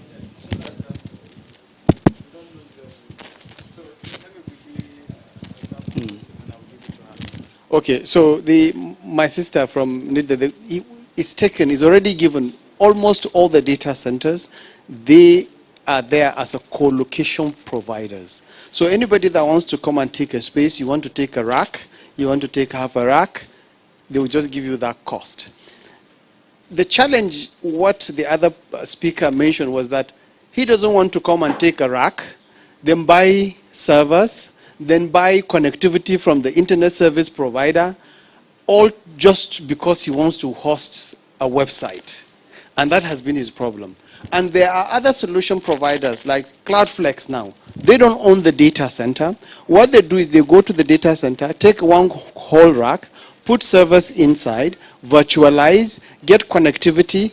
All you need to just do is take the necessary space that you need to provide. Already that is already given, and that is what is currently happening in the industry. Am I correct? So that is already given. Yemi, my brother, regarding the statistics, I said $40 million. This is not me. It's actually a report by Internet Society, one of the leading non-for-profit organizations on the internet, and one of the oldest. They did a research in 2012, and they updated that research in 2014. Based on the prices of bandwidth that was currently available in 2020, based on their study, and based on the percentage of traffic that is passed locally and the volume of traffic, they did the calculations and came up with a figure of $40 million annually. That is savings to all the service providers that are connected to the Internet Exchange Point of Nigeria. That is savings of US dollars. Because if you localize your traffic, you don't have to pay your ISP. If you know that ISPs are in tiers, you have an ISP which you pay him money, the other ISP will collect your money and pay the other ISP. Eventually it will go to submarine cable operators. Even the submarine cable operators pay for the connectivity internationally. So that is the money that we are saving. Instead of it to go internationally, is now local. I hope it's clear. Then I will give you give Madam for the NITRA. Do you have the mic there closer, please? Okay. The question was if we have the number of MDAs that are not hosting locally. I don't have that detail here, but some of the MDAs are not hosting locally. And what is NITRA doing is awareness and persuasion. And we're trying to use the office of the VP, you know, the executive orders on local content. NITRA has actually been driving that, you know, with the MDAs. And I think NITRA has our contact. So I think from now, we'll probably, you know, be able to say, this is what we're doing with the MDAs. And, you know, some of these things are not things you can come up publicly to say until you have milestones that you can report on. So we'll work together with the stakeholders to let them know what NITRA is actually doing in this. But it's a conversation that's actually started. It started under the current minister and it's ongoing. And some of them have actually decided to host, you know, locally. So we're hoping that we'll get significant milestone reports to be able to give as time goes on. Thank you.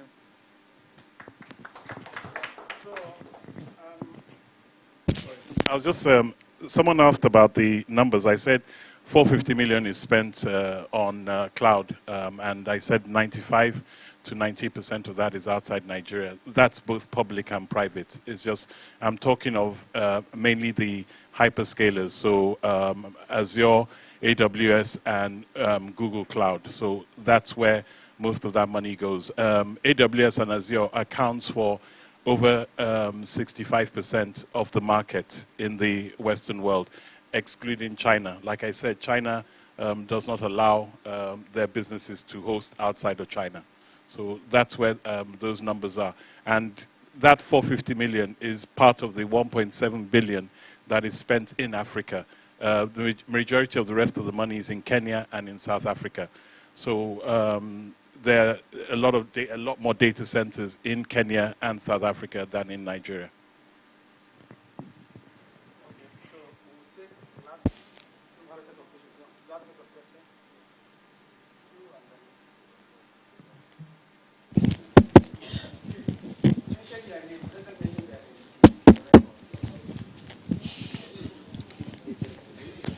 Who, only you, Abi? You want to ask how many?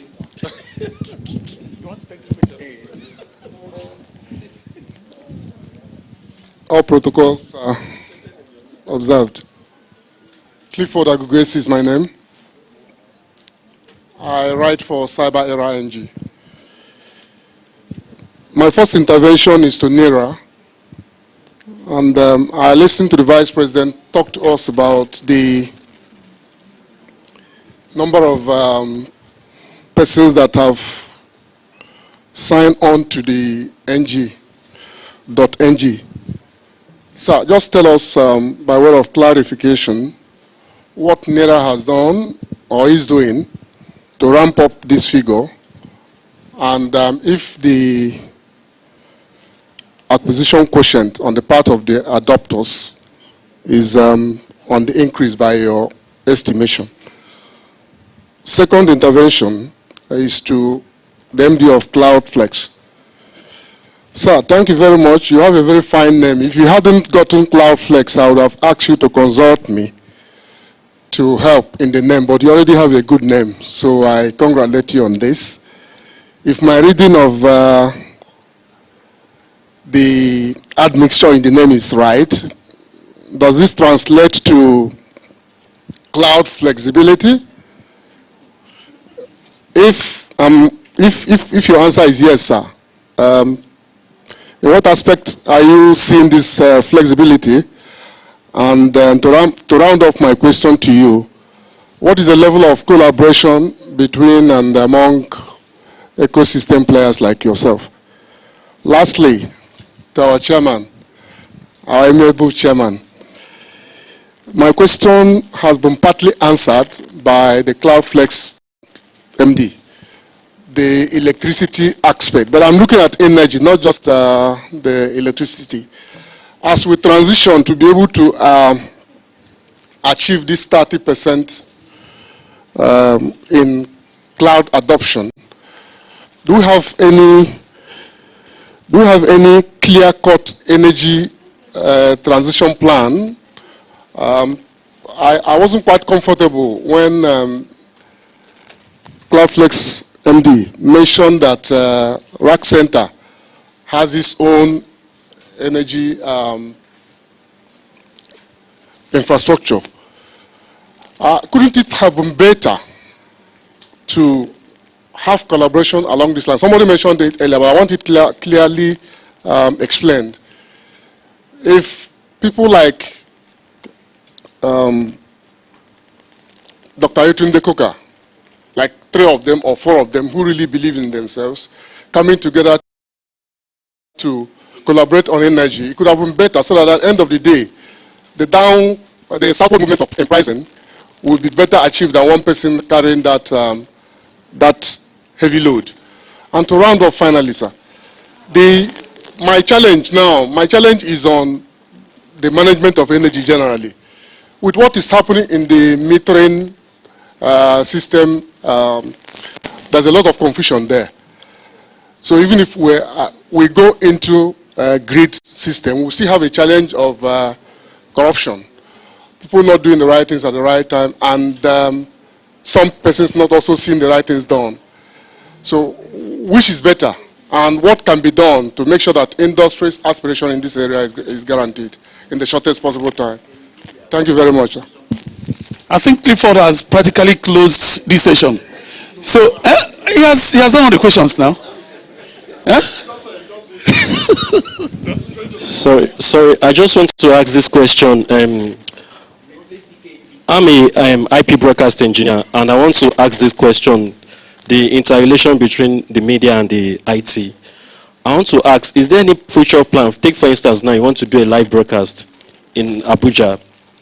The era of OB-VAN has gone now. Everything is now on IP. Now, is there any future plan for infrastructure? For example, I want to virtualize my server. I don't need to take the OB-VAN. I can take my media converters and everything over IP. What I'm trying to ask is that, is there any way that there is a fiber link between interconnection between Lagos to Abuja? Instead of me carrying all my flyaway OB-VAN, I can just take a mini OB-VAN, tap my connection probably into the fiber optic cable nearby, and provide my content live. Is there any future plans towards that? Yeah, I think this question is for Mr. Rudman. I think we are going to wait a little again for this to come up. It's part of the challenge you're having here.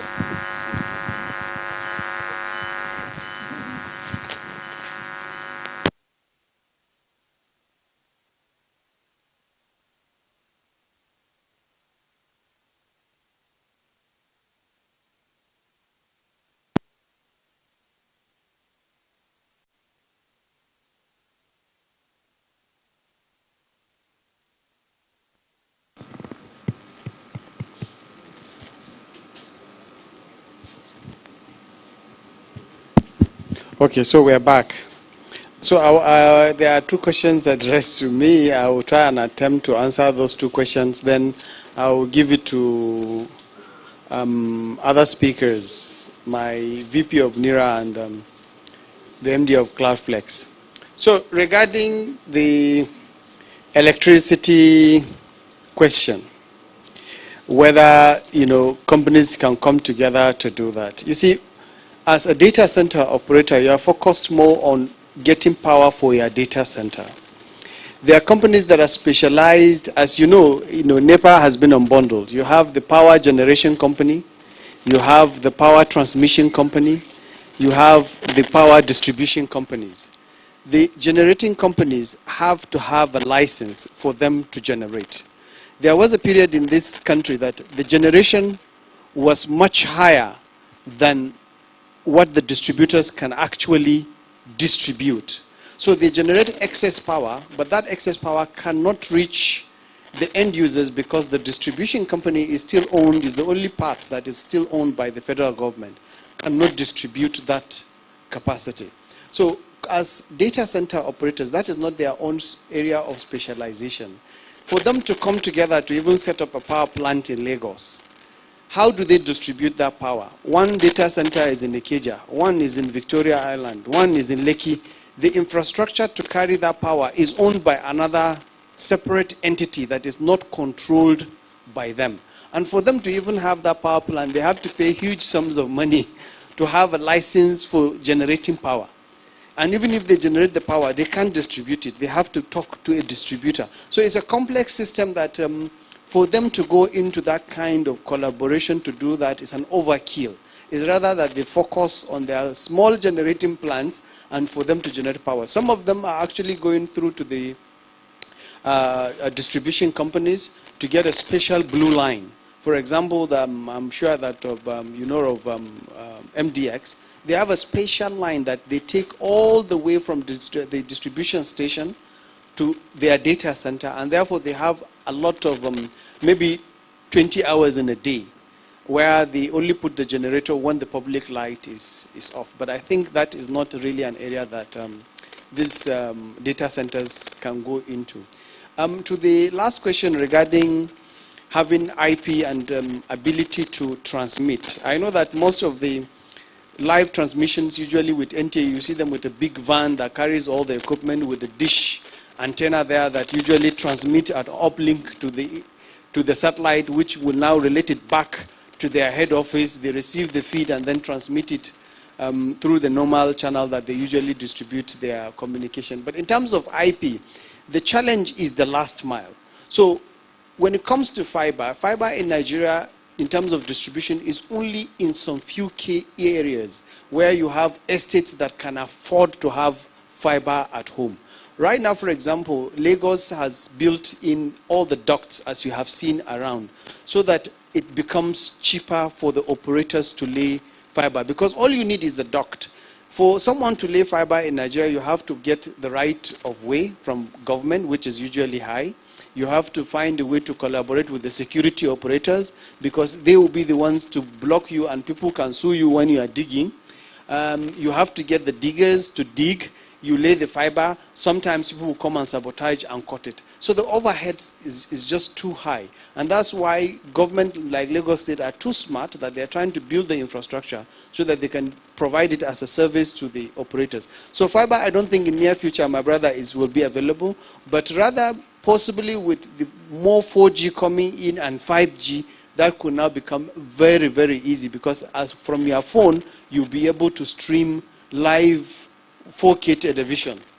So I think that is where we're heading, but I don't think fiber will now be a solution where if you're on another location, you have to look for a fiber operator. They have to provide the last mile connectivity to your device so that you can stream live. That is not a solution. The solution has to be wireless, or the solution has to be with, for example, SpaceX. They now have, what do they call it, link, what is it called? I just had a meeting with them, in fact, yesterday evening. You know, Starlinks, correct, Starlinks. So with that small terminal, you'll be able to communicate with satellite at the lowest latency and transmit your video. So I hope I've answered your questions. Then I will now hand over to my Vice President regarding what NITRA is doing, you know, to promote the .ng. Thank you so much, sir. For NITRA, like I mentioned, the numbers are not as good as they can be. One of the major problems we've had over the years is there's the need of awareness, and we believe that NITRA can help to continue to improve the awareness. We've been working with several stakeholders and several communities to continue to push the .ng brand, and we'll continue to do that. We're currently working on a partnership with CAC. Our hope is that this partnership will enable every new business, once they register their business with CAC, they will then be able to get a free .ng domain and a website. That is our plan. And we're working closely with CAC and NITRA, and we believe that this will be actualized very, very soon. Aside that, we have smaller projects.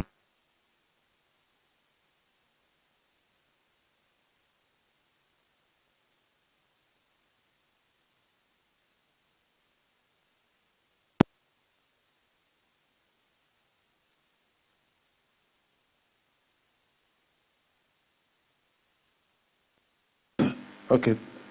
Well, regarding this situation with power, I believe that we know that there are better ways that this is handled, right?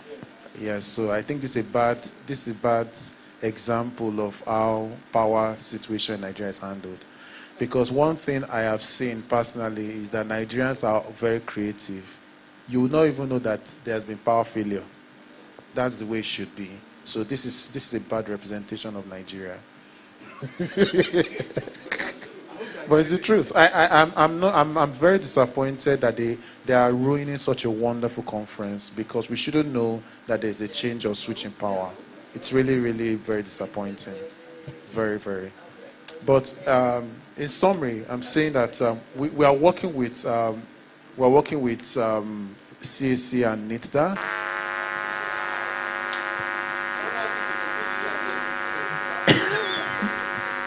It seems they don't like me. It's whenever I'm talking. Okay, see you.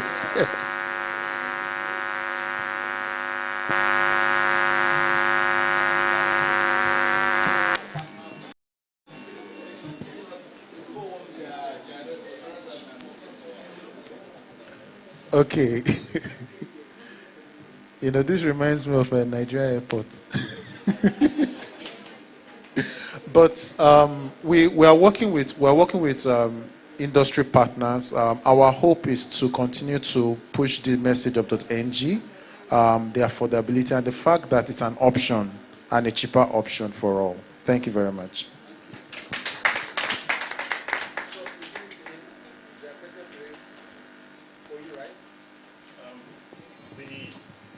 Thank you, sir. There's a gentleman that was asking two questions. One about the name CloudFlex and cloud flexibility. And the second one was about collaboration amongst the cloud market. Yes, the name is picked deliberately to talk about cloud flexibility, and there is the cloud flexibility. I can provide more information, and I will engage him and provide him with more information.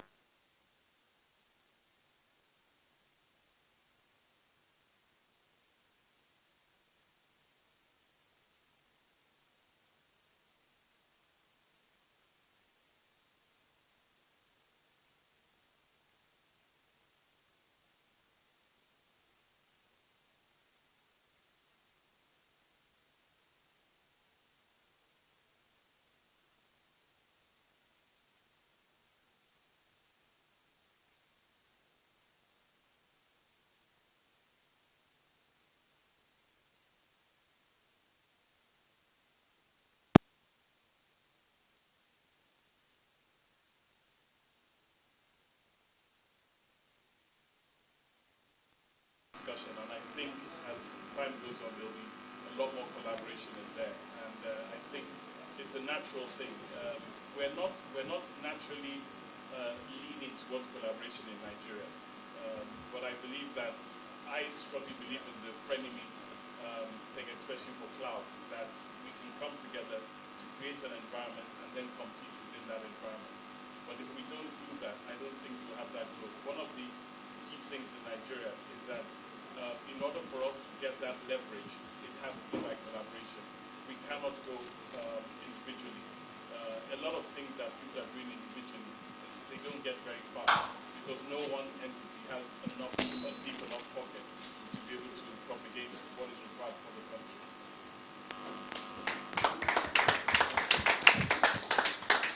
So, thank you so much,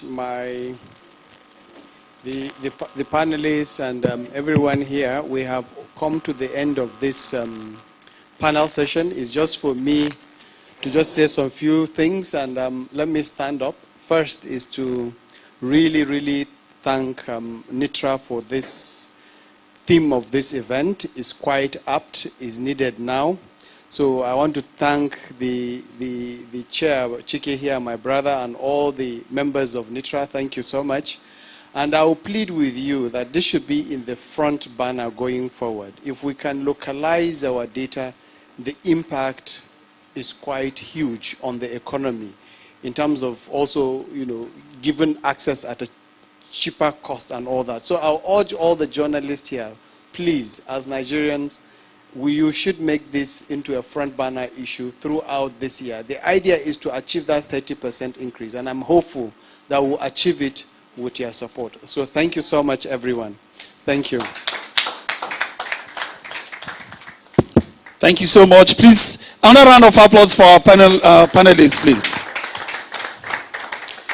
We sincerely want to apologize for the disruptions we've been having throughout this session. We didn't anticipate this, but it happened. And thank God all of us are Nigerians. We've been living with this, and we pray that we get the kind of leadership that we really work seriously on electricity in this country, because it's becoming embarrassing.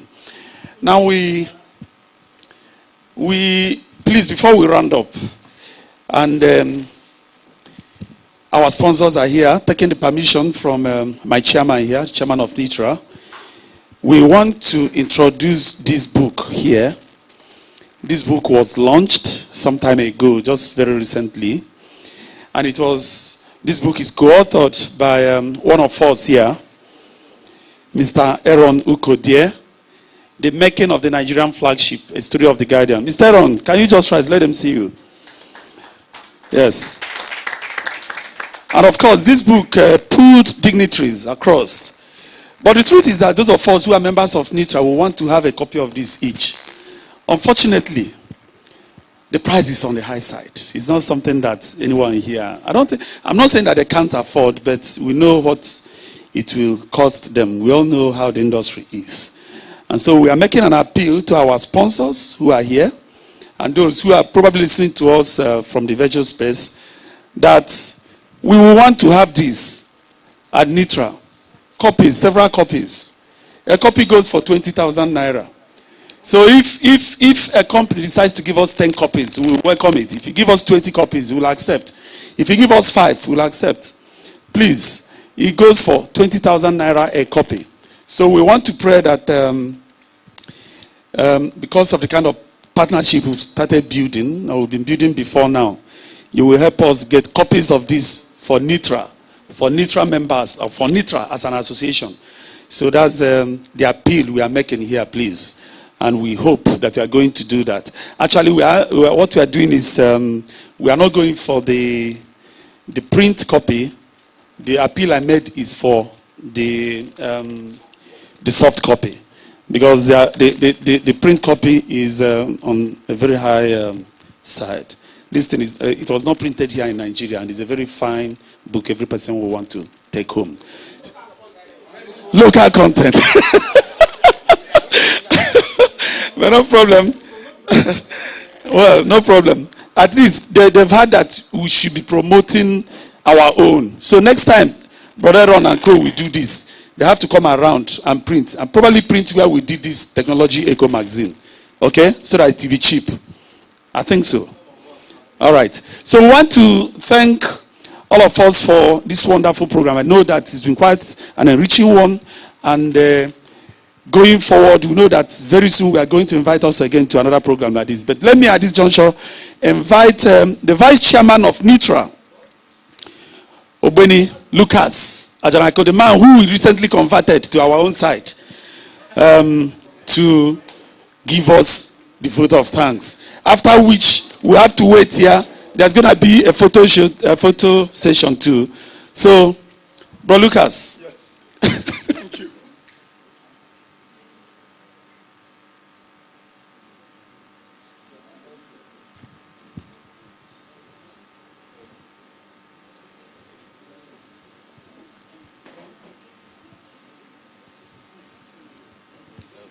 So we do, like I said, we're expecting that our partners will do something about this. We are not going to do open lunch here, but I know that they are talking. Maybe before we leave here, they will tell us what they will do. So, Luki, you are welcome. Thank you. Mr. Chairman, very distinguished cerebral panel, I want to thank you for this forum. You have made this forum very, very insightful. And on behalf of my colleagues, I want to assure Mr. Rudman that we'll go out there and preach the gospel. We'll preach the gospel the idea that part of the reasons why there's low adoption is lack of awareness. We have identified that and we are taking that out. We'll preach it. So once again, we want to thank you, Mr. Ayotunde. Thank you, Mr. Rudman, Madam. Thank you very much. My brother from NITRA. Thank you. And we hope that next time we will call you, you will be with us again. To my very wonderful audience and colleagues, God bless you. Thank you very much.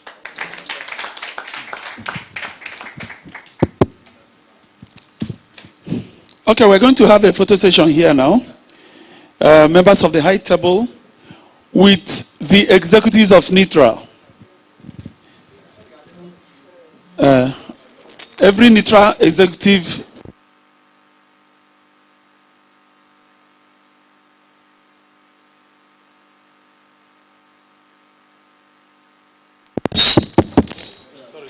Sorry.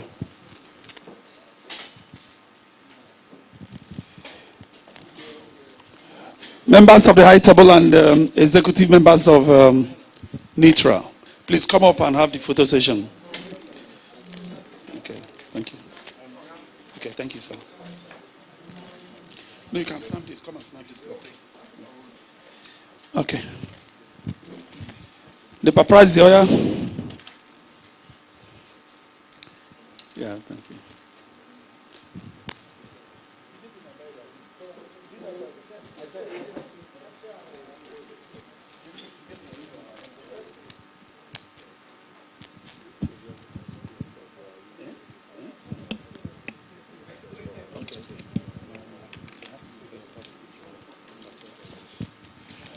Please, after the photo session, we ask members of the high table to go first for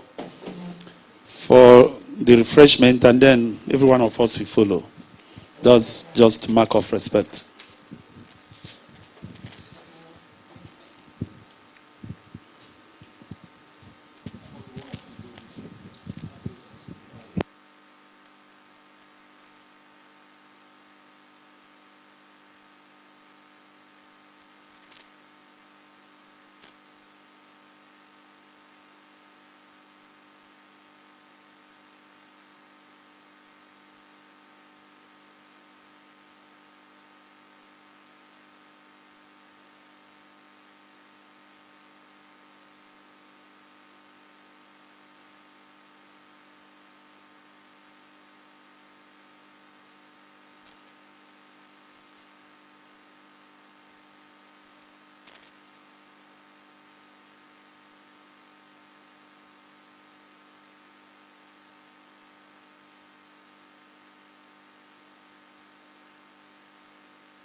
Yeah?